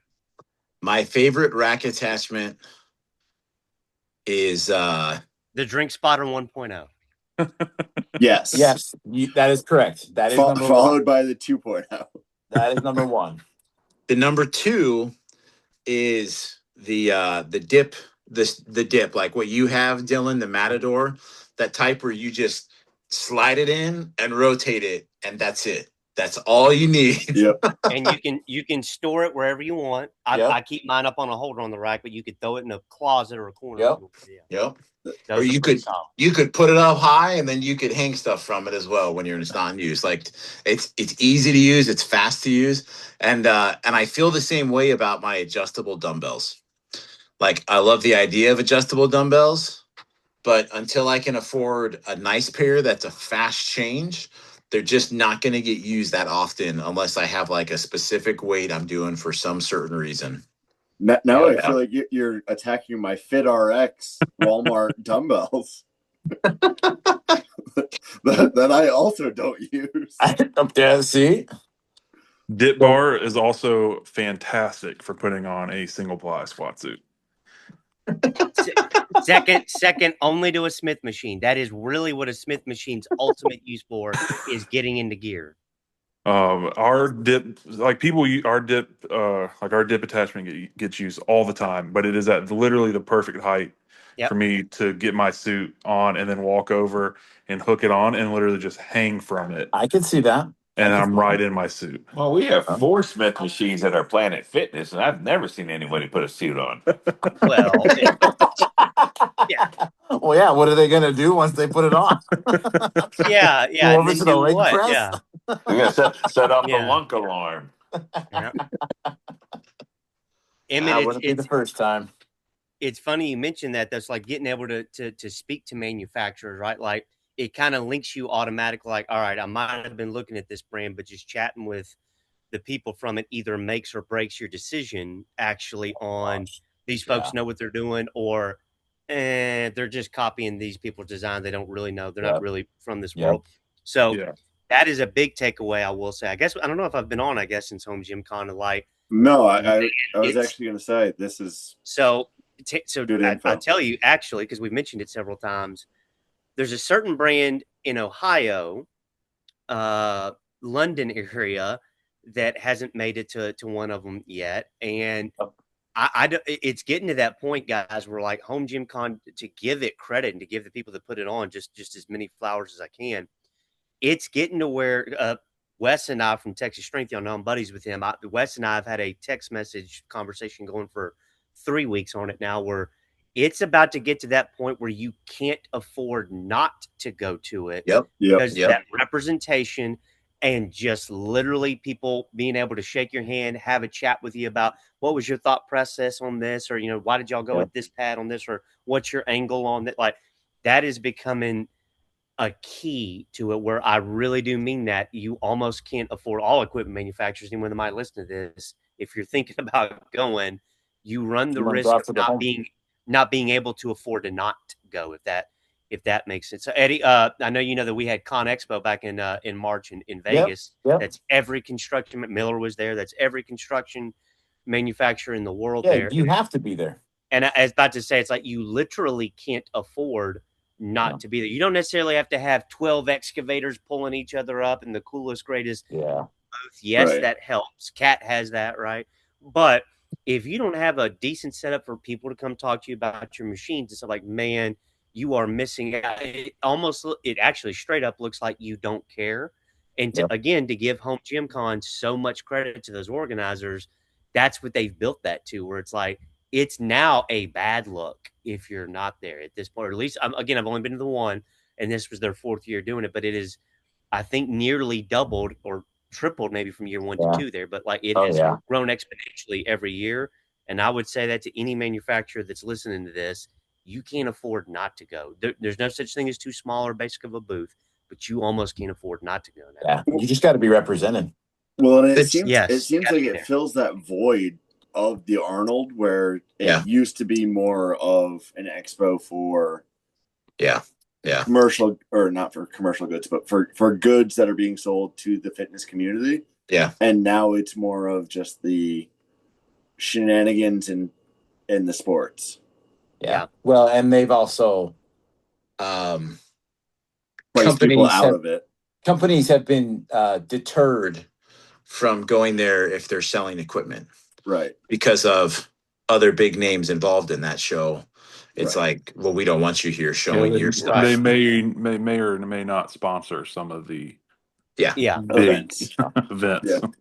I think that one of the tricky parts about some of the companies that haven't gone to Home Gym Con is they're like, in my company, we call it the 80-20 focus, right? Who brings in 80% of your profits? And that's who we focus on. That's who we cater to. So then you look at someone like that equipment manufacturer that's in Ohio. Well, where's 80% of their profits coming from? It's not from home gym owners. Right. It's from schools. It's from universities.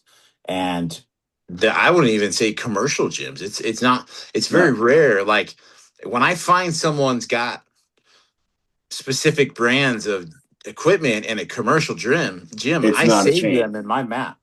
I change how I save them so that I know what they have and I know I can go there and then I can expect to have different types of stuff. So then it's like, how do we convince them to come knowing that right now their primary market and their income isn't going to come from that community? So it's like now we gotta work on how do you get them to come, because this is the future of it, and it's growing into that where it will make a difference in consumer purchasing, because then you look at who's evaluating that equipment and putting those reviews out online. How Well, many of I them? would be very curious, Eddie, if I'm sure they've got that data where they could scrape it if they needed it to. I would love to see the people that, or how few of companies came one year to it but didn't show up again. Like, I would tend to think everyone that was there year one was for sure here year four, and like literally that list only grew. I I do don't know. know a couple who didn't. Like I know Okay, a couple who didn't come this year who were there last year. And who knows? Like I don't. My guess, knowing that guy specifically, is that it was probably just a this year isn't working. Like maybe next year I'll go or something. Like, Yep. and companies will do that, especially the smaller ones. And it makes sense. It's like, hey, I can't do it every year, so. But Right. he also makes some of the most beautiful equipment that you can find because he does such a good job with his craft. Like I want his yeah, equipment, and I'm like, I don't know if I can afford his equipment, but I want it, you know. And I think that's Right. the other issue is like, well, you're it's beautiful, it's so well made, it's also so simple that it's like it's what I want, it's perfect, but there's still that price tag that unless someone came to the show looking for whatever aesthetic. I think that's the other thing I guess is different is if the vendors are continuing to grow, I would be curious to see what the attendee numbers changed from year over year outside of those directly tied to a vendor, you know? yeah. I would almost even venture to say that for a lot of those companies, so like with Connex, Eddie, it's every 3 years. One of the Yes. reasons why Connex is every three is because Mhm. like even your Caterpillar, like obviously with Link Belt with my Yep. affiliation with them, Yep. I've got a real good idea of what Link Belt paid for their Yep. very Yep. large booth. And Link Belt Yep. probably had probably 15 excavators in Vegas. They're based in Lexington, Kentucky. They had Yep. literally a 2-story apartment that was air conditioned Yep. with meeting rooms on. Huge. They one of Yep. the large booth. But my point is, one of the reasons why ConExpo does it every 3 years is because these OEMs have to factor in 7+ figures, way beyond that, Yep. probably for CAT, Yep. Oh yeah. on Yep. what we have to spend. I Mhm. would To say be that there. for gym equipment manufacturers, you Yeah. almost need to factor. You need to just start Yep. budgeting every year that I probably need to Yeah. go to Home Gym Con. Yeah. Yep. Yeah. Well, Were and either of especially with the were either of the manufacturers from South Carolina there? Was Williams or Sornex there? No, no. or if they were, I missed them, and I doubt I would have missed Sornex. But Williams was also for sure not. Well, and And Williams is the manufacturer for. Yeah. Oh yeah. Yeah. yeah, You know. Well, Williams, I don't know if y'all have seen it. Williams makes like I don't even remember what they call it, but they make like the perfect strongman like training thing. It can be a Huh. rack, it can be a yoke, it can be farmer's handles. Yep. Um, Oh yeah. like it can literally break down and change into whatever you need it for.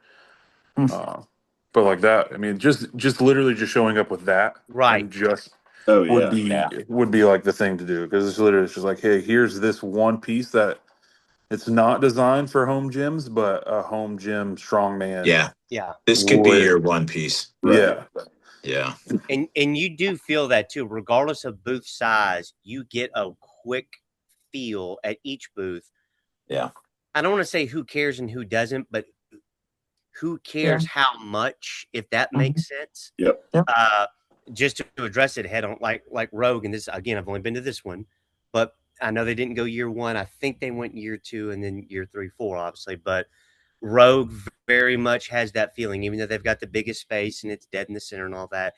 You get a real strong feeling that like all you guys are here because your bosses told you. Yep. Oh Yep. yeah. Here, like, Oh yeah. they're here, but you borderline felt like you were bothering those people if you did actually want to chat with them. Uh-huh. But then flip that ABC equipment out of BFE Mississippi or whatever, that this guy brought one cool rack attachment he's got and a bar he makes or something like that. But it's him. It is the owner and manufacturer of the equipment. It's like he'll have a line of 4 or 5 people he's chat with. And like Candace and I would point that out, like Rogue is going to barely notice a sales input, if any, honestly, from Jim Con. That dude over there, smaller potatoes, but that dude over there is probably going to 10x what he would have done this year, just because people are going to have that, man, he's $20 more than Rogue or less, or whatever. It's like, but man, I talked to Jim Bob and he is so passionate about what he does. And he talked to me for an hour about why he put the knob on that lap pull down where he did versus somewhere. And it's like, you feel that you have that connection. And it's like, there's a 0% chance I'm not buying blank. Again, y'all know that Candace and I primarily went because I really did want her, before I dropped that coin, to hop on that Watson from Temple of Gains. And again, the piece was everything I thought it would be and more, but the guys, and it wasn't the owner, but it was just the guys that he still had working for him there, their passion and knowledge about why everything was designed the way it was. Like, you feel that. And like she said, I've never heard of Temple of Gains other than you said, let's go to Kentucky to look at this thing. And she's like, I would tell you to buy everything you want from them now, just based on their pretty good sized booth, but their care and their buy-in that their employees had. Like that, they're not even like Eddie from a classic sales funnel stuff, like not even that stuff, just they give a shit. And you feel that and you want to support that. It's like, So somebody that was on the last 2 episodes of this podcast happened to have a tweet saying that, businesses need to provide value first and foremost, and not only worry about marketing and cheap gimmicks. And when you piece together that he may or may not have been discussing a former company that he may have been involved with, you kind of see the writing on the wall, where he's agreeing with everything that you just said, where it's, you need to provide value, and your customers will see that and they understand that.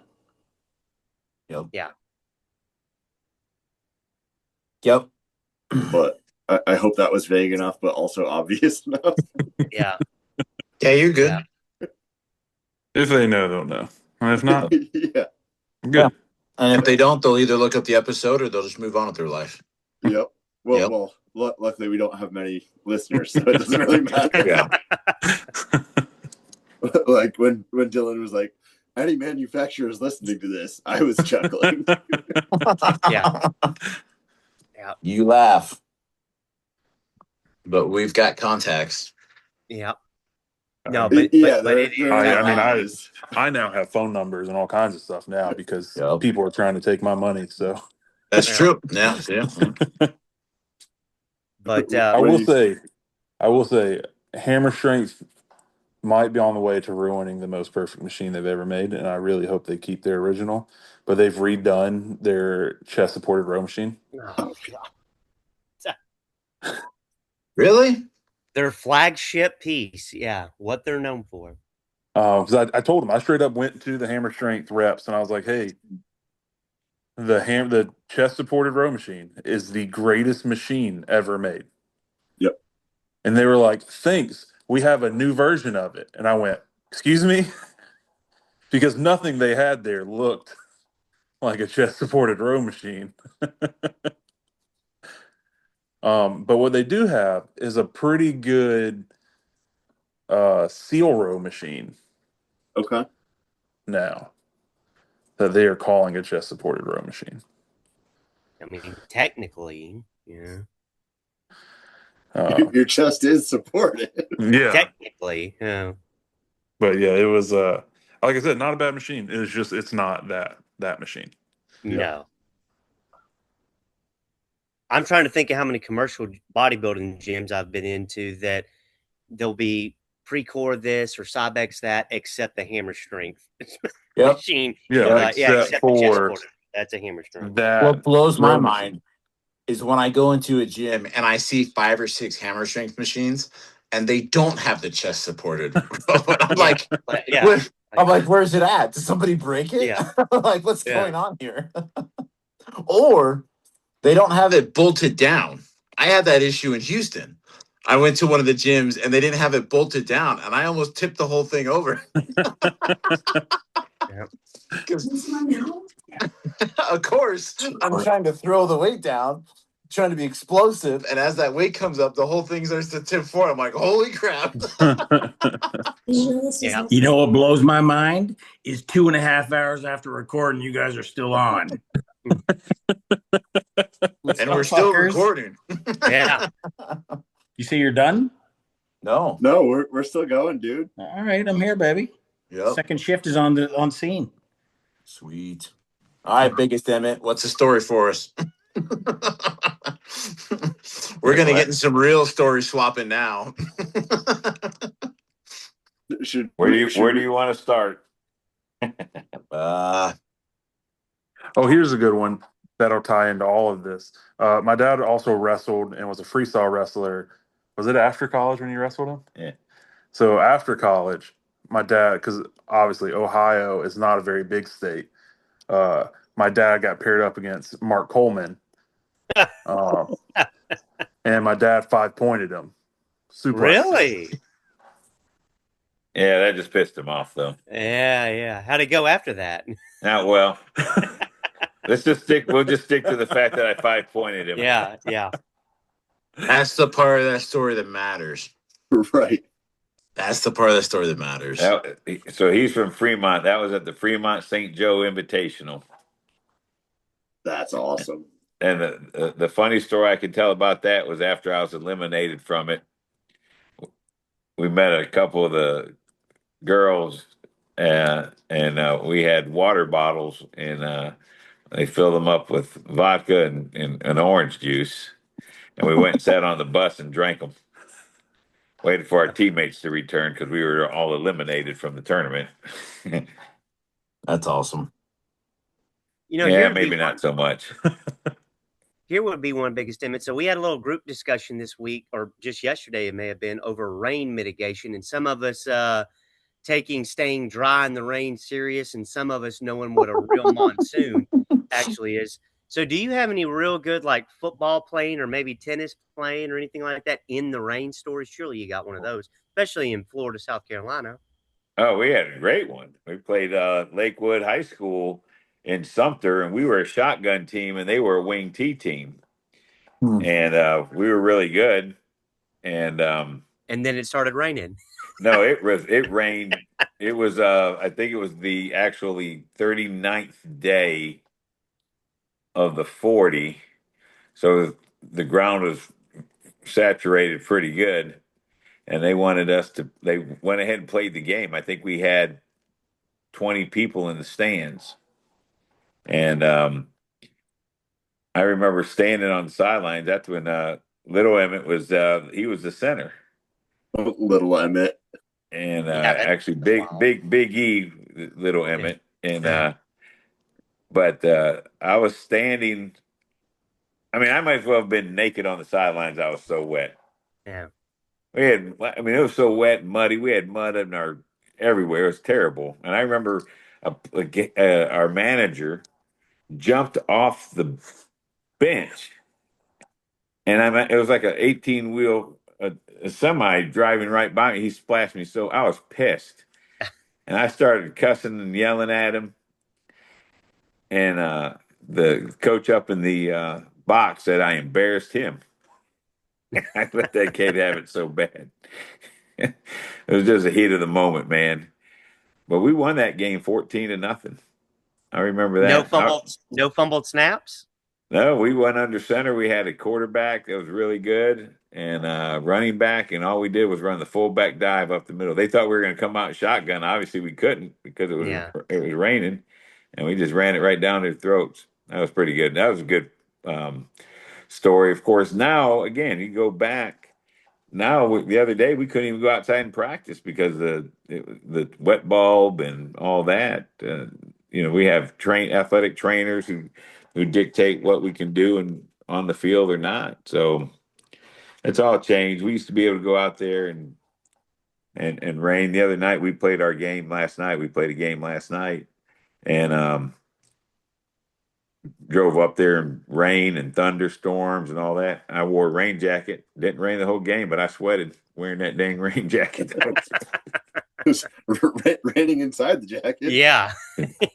Dude, that rain game though, it was my junior year of high school. It was literally raining like literally sideways for the entire game.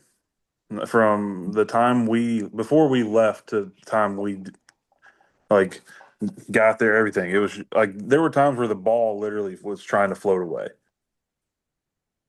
Like you were standing in puddles completely. I mean, I don't know if any of us were able to wear our cleats for Oh, probably not. like a week afterwards. Like it was that bad. It was the most miserable game like ever because of all of that rain.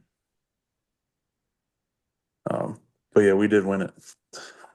That's what counts. No big Well, I deal. also remember because they're the Lakewood Gators, and that was the year that gator hunting became legal in South Carolina again. And so the coaches made us all gator hunting licenses. Oh gosh, that that's week. awesome. That's cool. I've been to Lakewood. My sister's her first husband's from Lakewood. Wow. It was the first time I went to Texas. Wait, hang on. Polygamy or No. He's been remarried enough times, you would think so. No, he's just a one squat rack guy. Yeah, that's right. Yeah, my sister's been remarried once. He's probably been remarried like 4 times. There's definitely something there to read into. But anyway. One fun thing about Florida is last year. Where was that game at?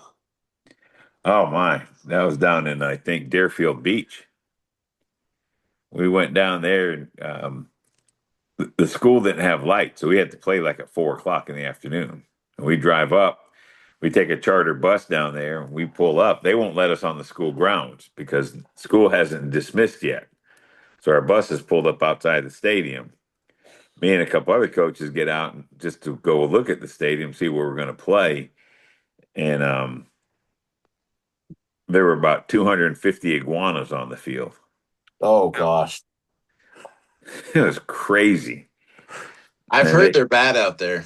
And then that's a lot of iguanas. I mean, when you walk out there, they all just scattered. But we did. We scored a touchdown, and there's a big iguana out there running across the field, and had this fat official chasing this iguana. That was pretty comical. Chasing the iguana off the field. That's too funny. Just lucky that his buddy didn't show up. Godzilla. Yeah. Yeah.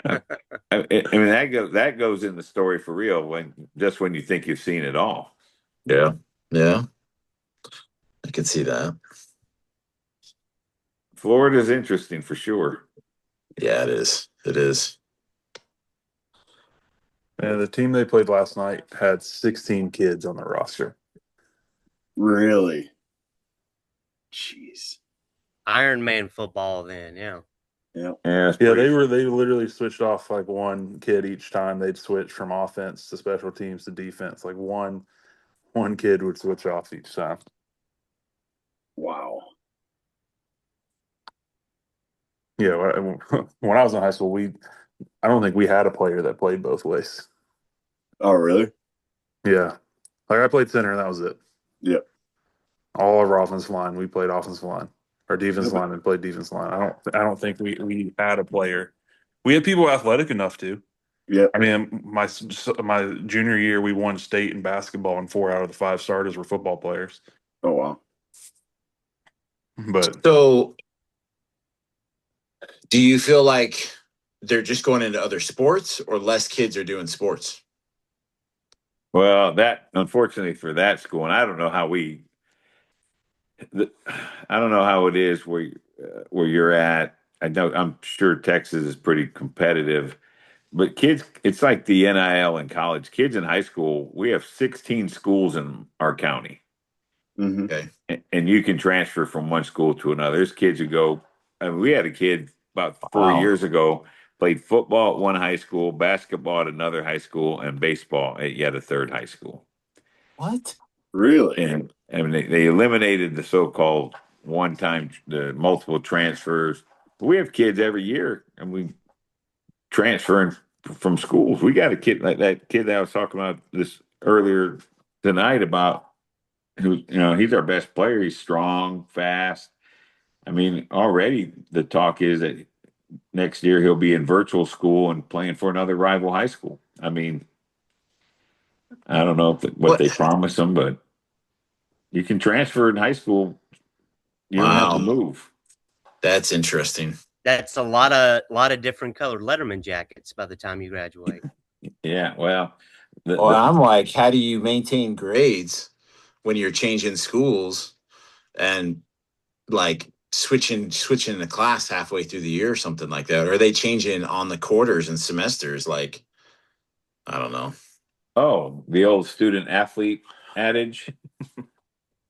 Pretty Most of these real, huh? kids, it's. I don't know how they do it. Um, you're just talking about a lot of kids who are doing virtual school now. Yeah. Therefore, they can live in our community and play for another community. Wow. That's I mean, crazy. so there's a lot of transfer. Of course, about the big schools, we have a couple big schools in our county. They'll gain 5 or 6 transfers yearly.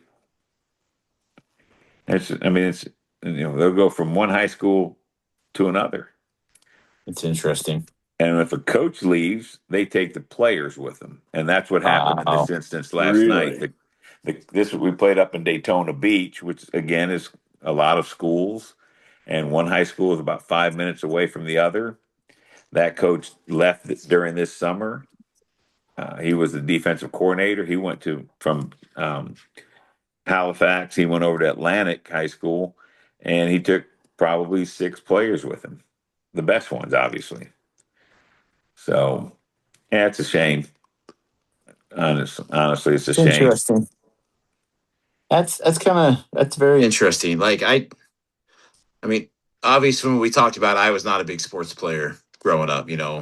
I did not play football. Um, it seemed like every team I was on, I was either cut or I was the freshman that got left at home when we had our games or whatever, and that's fine.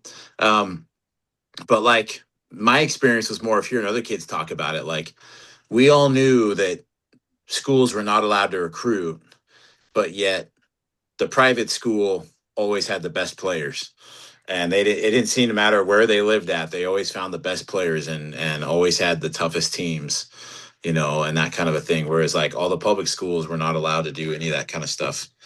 So then it just changed like where you lived, and that's how that was your lot. That's who you played with. But Well, yeah, it's kind of funny because the parochial schools, the Catholic schools in Toledo, you had Cardinal Stritch. They were the best wrestling program in the state of Ohio. St. John's was one of the top football programs in Ohio. St. Francis de Sales had a great hockey program. Central Catholic had a great baseball program. It's just amazing that those schools uh, grew those athletes there. just naturally, Yeah. like it's the same thing in Kansas City. I don't get it. It's like somehow the Catholics they're just really good at developing athletes amongst their congregations. It's amazing. They're protein spike in the sacrament, Eddie. That's how they do it. Oh, that's what it Yeah, is. they're amino spiking it. Emmett, you were talking about starting both ways. So I, up through my freshman year, I started both ways, and by sophomore year and upward and through varsity, then we had enough kids. But I remember like being told that my freshman year, like, Coach, we're going to need you to start both ways. Which at that time that would have been like right tackle and nose guard. I would have been both ways on. And I will say that feels really, really cool for about the first 3 series, because there's like a little, Billy Badass feeling there to you there when punt. All right, 21 kids run off the field and you're the lone dude standing out there like, yeah, y'all come on, let's play. Series goes through 21 kids run off, you're standing there. Again, that feels cool for about 3 or 4 series. And then when you have not gotten to the sideline until the quarter break finally, and you're just sucking wind, then it's not real cool. So I just always have that memory of starting both ways. That it was cool for about 12 minutes, and then it Wait, wasn't cool. what positions were you playing? That back then, that would have been back then. Well, I was always the strongest kid on the team. Like Okay. So that was always the joke. And by the way, one of the faster. So it was like, I know that it's deceptive back then. There's like that we have this kid at right guard and it knows, but I mean a true zero technique. No, so it was like right. The center and guard across from me giggle when they see that I'm a foot shorter and 100 pounds less to them. And then when I'm literally taking the handoff away from, because I was that fast and explosive, right? Perfect speed, right? When I'm literally taking handoffs, like I would average about once a game, I could time that where I'd get a center's cadence down so bad that I'd snatch a handoff. Yep. Now that worked for me up until about junior year, and then that's when I had to switch to linebacker. And then junior, senior year, I played inside linebacker. Okay, because I had Yanni that trained here, also known as Tamagotchi, because he's gone now.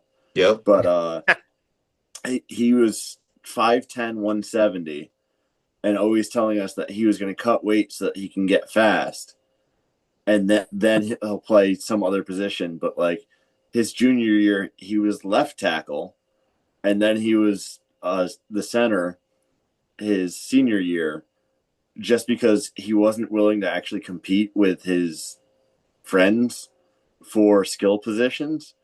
And he was smarter than the kids that were like 300 pounds and, 6'3" that happened to get hurt the first play. So he just got playing time in those positions. And we were like, dude, we should have just had you on a bulk. We could have gotten you actually strong, but like you were dieting and pretending to be a diva just to get your ass kicked later. Yep. I can remember my coaches would always mess with my dad because I was at that time I was starting right tackle. I would play quite a bit of nose guard, captain on the powerlifting team, but I also ran the 100 and the 200 in track. Really? You don't see that combination.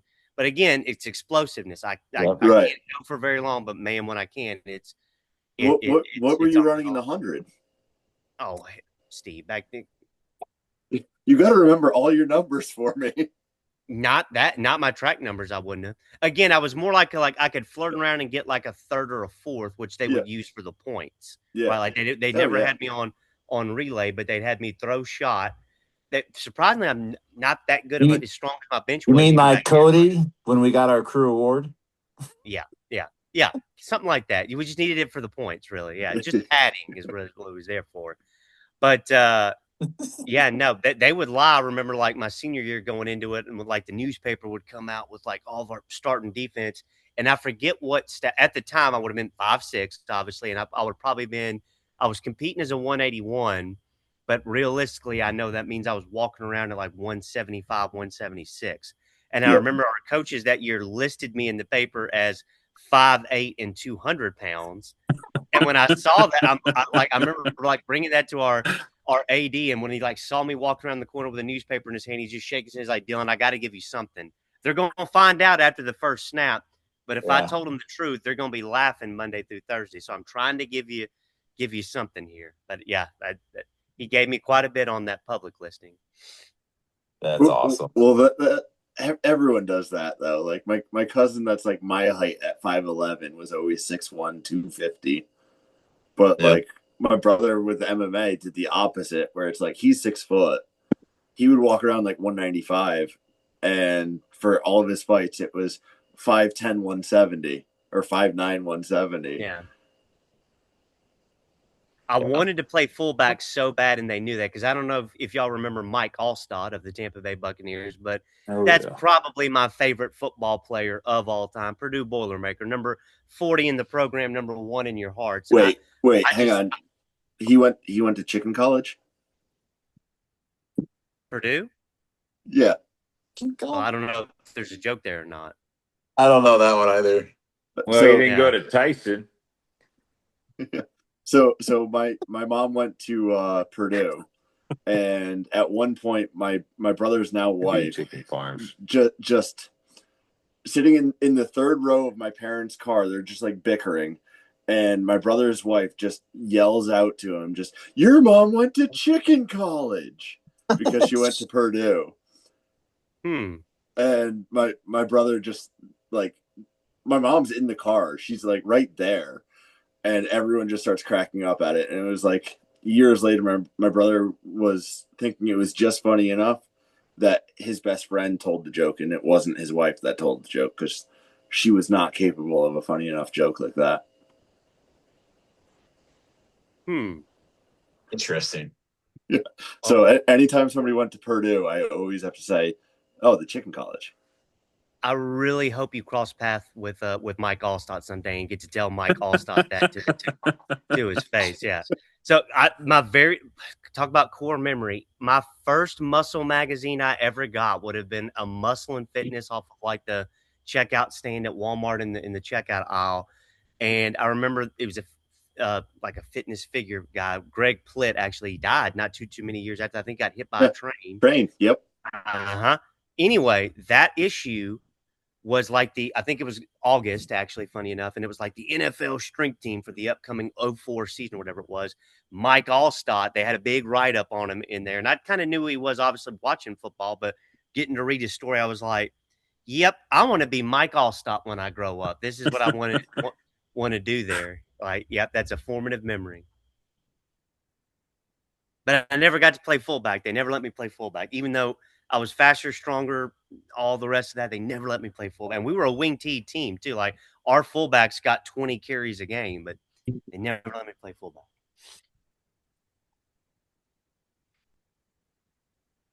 Oh, you should have did the old goalie trick when they put you at right tackle. You know, so Big Emmett, the one time they finally convinced them, again, I'm faster than most of our running backs and far stronger than them. They let me run a fumble rooski one time out of right tackle. All we did was basically snap, and the quarterback would just drift back with the ball out, and I would pull. The one time we ran it, I ran it for 12 yards and a first down. Everybody got a good laugh out of it. And I'm like, well, that's a pretty damn good play. We never ran it again. I'm like, well, clearly, like, I've got the highest rushing average on the team. You know what the goalie trick is, right? What's that?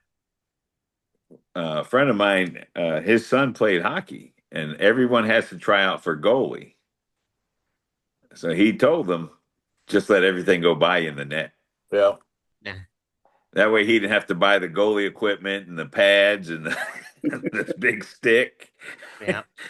I was in California, they kept trying to get me to be the goalie. Because I was like, am I that bad of a skater? And they're like, no, you're just that big. You wouldn't have to move. I'm like, no, I'd still have to move. And I was like, man, I'm a college kid. I can't afford all that gear. Yeah, that's what they would tell their sons to do. Don't be any good at it. Yeah, that's too funny.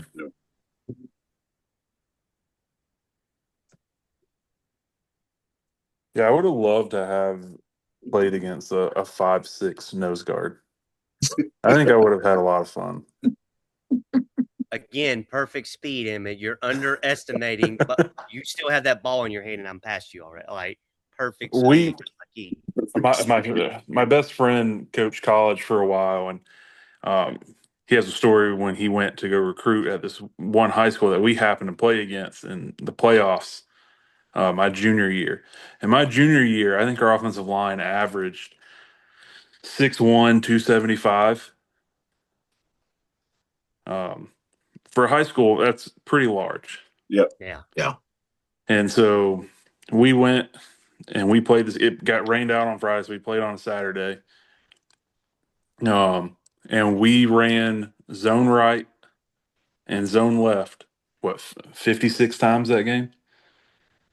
Yeah. Against Midland Valley? Yeah. Literally, we just ran it down their throats. Yeah. Because they were undersized and they could not stop us. And so he's at the school. He's there to recruit some kids. And he, introduced himself to a coach. And the coach recognized his name or whatever and asked him hey, where'd you go to high school? And he tells him Camden High, and he just goes, He goes, "Yep, that was the year of the Giants." Just because of how big our offensive line was that year. The quarterback was 6'5". Yeah, You literally my can't left. beat a good you can't beat a good wing T team. Some of these high school kids that are gun 5 split on every play, I just sit there and watch that and go, I bet we could line up in right split A and run a 30 trap 7 times in a row, and you wouldn't be able to do a thing against it. Like we got to dust that off a little bit. We run a wing. Awesome. We don't run God the bless wing. you. We run the I wing. Okay. So we run down, counter, and toss. Yeah. Yep. Over and over. What was it Yeah. that the Huskers were known for? Wasn't it an I formation that they always That would ran? have been I. Yeah. Yeah. But you do have an advantage when you play these teams that see nothing but spread because they don't like it be run right at them. No. Well, their defenses get so used to playing against them in practice on spread out. They might run a veer or an RPO every now and again. So when they see a split in and a fullback, and they go, well, wait a minute, it's all going to happen right here. Like, it's going to happen right here in your face, and there's nothing you're going to be able to do about it. Like that breaks the will of a young man rather quickly. Well, when you see linebackers at 5 yards and when the ball snapped backing up, you start licking your chops. Yeah, we're running downhill. Yep. So smash mouth football. Seeing a cornerback when you really do run sweep and you pull any uncovered guard, and they're out there thinking they've got an angle, and then a 67 comes running around the corner like, uh-oh. Well, I will have to say this. I mean, Emmett was a center, but he pulled and he would kick out defensive ends. Whew. I have videos. I always show my centers. I say hey, a center should be good enough to be able to snap the football and pull, and they think no, that's impossible. And I have the DVDs to show it.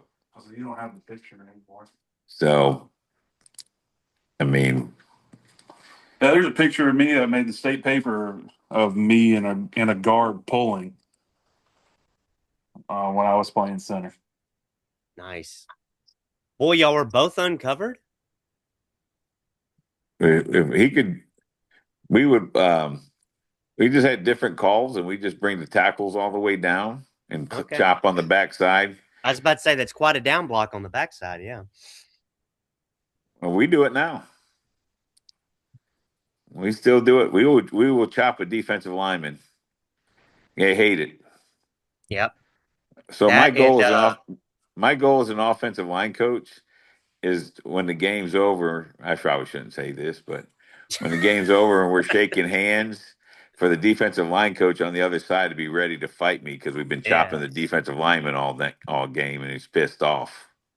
So do y'all run a lot of fold blocks? Oh yeah.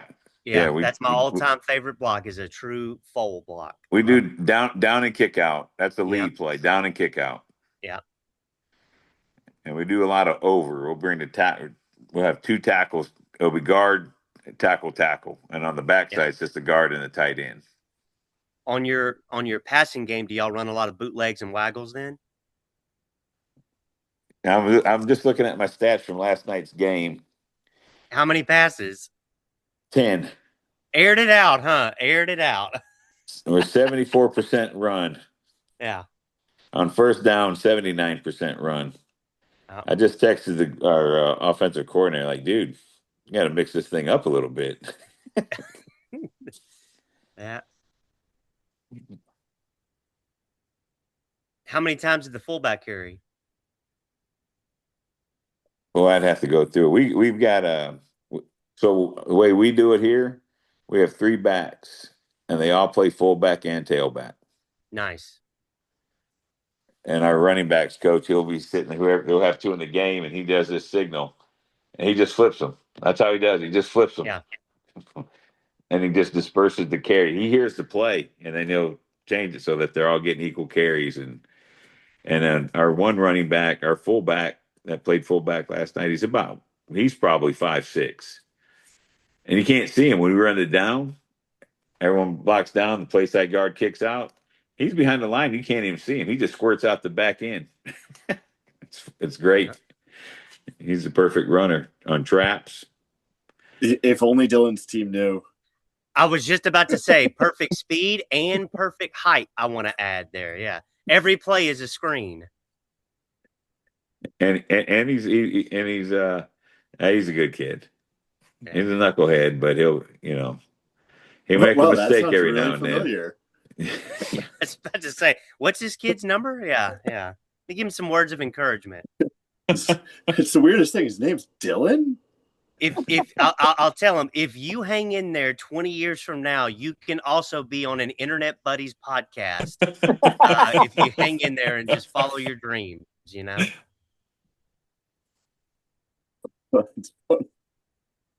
That is awesome. I was just getting a kick out of listening to you guys talk about equipment.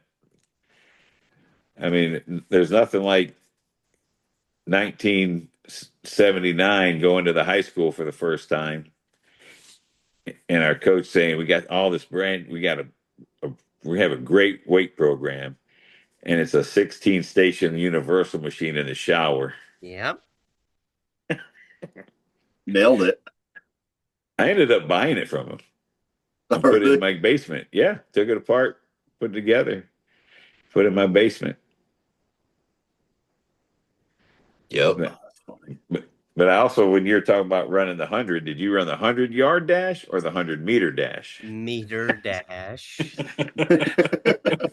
It's just 10% more. Yeah, it's just a couple of strides. Yeah. Because we used to run, and you talk about conditioning, like gas. We would run. No, we would run it was a 440.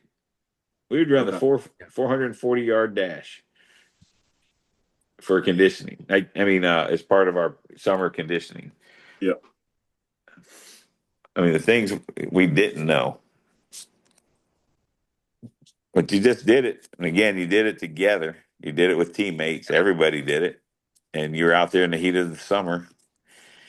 And that's what we do now. I mean, strength and conditioning now has just changed so much in what you offer kids in high school.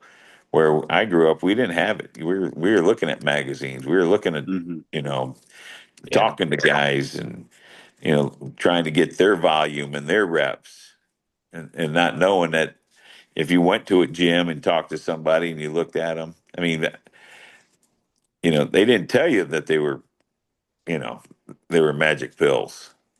So here you are doing their same load and volume and you sore for 3 weeks. Vic Tanny was big at the time. And then you're going in and you have silver chrome plated dumbbells, and you're talking about dumbbells. They had a whole wall full starting at 2.5 pounds all the way up to, 60, and they're pretty round. And, the Nautilus, I think Nautilus was really at the peak of its time. Who was the guy that did Nautilus? Arthur Jones. Yeah. That was the big thing at the time. And what muscle failure and all that kind of training. Yep. But I mean, I remember you talked earlier. I remember I wanted to get strong and I went to Sears, going back to Sears, and they just had one of those neck attachments for like $2.25. And I'd go home and put that little concrete plastic coated weight at the end and just work my neck. As a 56-year-old, boys, I can fully appreciate and recall these days. Yeah, Scants, I was going to ask, when you started training, had the barbell come into fashion yet when you started? I won't call it a bar so much. Okay. He was there when they started putting round spheres on the end. Yes, yeah. He was in the leopard print singlet, the one strap singlet. Yeah. Boys, that drove the ladies wild. You can't say too much. I can hear Scan saying, "Let me tell you, your great grandmothers loved it." I'm not going to deny they didn't. The rumor is Thomas Inch actually plagiarized Scants. Yeah. He was Thomas 3/4 inch when I knew him. Just a pup. Oh my God. We're the only guys above 50 in the room there, my man. So Well, I used to listen. I like to hear these new guys talk about, oh man, we do farmers walks. What? You mean manual labor? Yeah.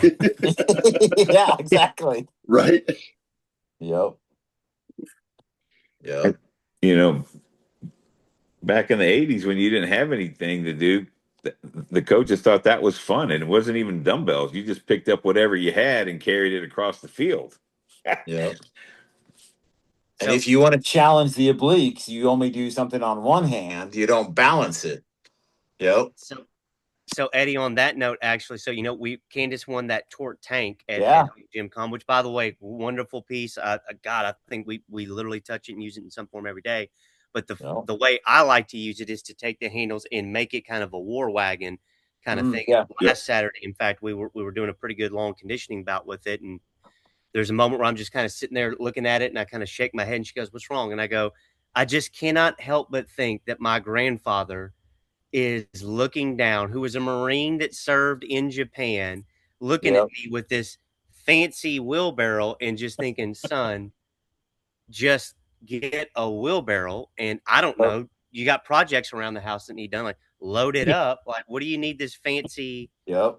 apparatus for? Get a wheelbarrow, fill it full of saccharine. Yep. You got to love it. It's crazy how it's changed. Or just do both. So at the camp, we got the parking lot, and then we set up check-in right there at the parking lot. Because in the years past, the boys show up and there's no order to it, and they just go and they dump their gear somewhere and they just start playing gaga ball, and they just hang out for 2 hours. And this year, we're like, no, we're not doing that. We're gonna put them to work. We're gonna have them start team building right away. We're gonna start them doing camp skills. Like my goal was when it came to lights out, I wanted those boys going to bed. I wanted them exhausted. And sure enough, that second night, they went to bed. First night, they had fun. They stayed up. And that second night, they were out. They were done. They were never making a lot of noise.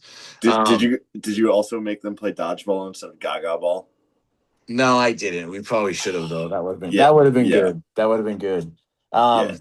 Do that next time. So what we did was they had them check in, and then they had to take their gear up to a pavilion that was probably I was probably 100 yards away, and this like that. And sure enough, we had kids that were like, they went and got back in the car to have their parents drive them up. And I'm like, whoa, what are you doing? And they're like, no, you can't drive up there. You got to carry your gear. And I'm like, and when you get done, come back and help carry this other kid's gear. Like, what are you doing? But it blows my mind how many times, like, we got done with our 3-day canoe trip, and I get to the beach, and 2 of the adult leaders had brought their vehicles down to the beach to load up the gear instead of letting them carry it up the 2 flights of stairs to get to the parking lot. And I'm like, what are you doing? You're robbing these boys of the chance to carry their stuff. And like, they're like, you're not going to do it, are you? I'm like, you better believe I'm going to carry my own gear. I don't need you to haul my gear up. I'll carry it up myself. And I picked it up and I carried that stuff up. And I'm like, come on, guys, grab your gear. Let's go. But yeah, it's like back in the day, I'm a little fat tanker. I'm going to let my vehicle drive it. Yeah, well, yeah, that's okay, Scans. I mean, that's my my upbringing. Yeah, I mean, last July we saw who could do a better farmer carry, didn't we? Oh, God Almighty! Oh, sorry, I was still sitting there signing autographs with all the moms about my win on the fucking log press. Sorry, what? I do remember that vividly last year, Eddie, though. Like, we're cleaning up and we're having to load all of that crap in the back of your truck. That's a core memory. Yep. Yeah. This year I was like, I bring in as little as possible. Oh my God! Last year we were like a gypsy caravan. Last year, but I brought way too much stuff last year. Yeah, you had that F-150 pretty well bottomed out. I I think did. you were sitting on suspension by the time y'all pulled out. are you calling me fat? No, the bed only Scants. Yeah, the passenger side looked fine. Well, it helps when you come out and you see me trying to carry over a 275-pound keg. Yes. Oh, Yeah. sorry. The one guy in the whole group who doesn't drink is trying to wheel this keg over to his truck. Yeah, that was a core memory. Oh, man. That was a meme we should have made after this last year one. Local Mormon throwing away kegs. Breaks record on disposing of prohibited beverages.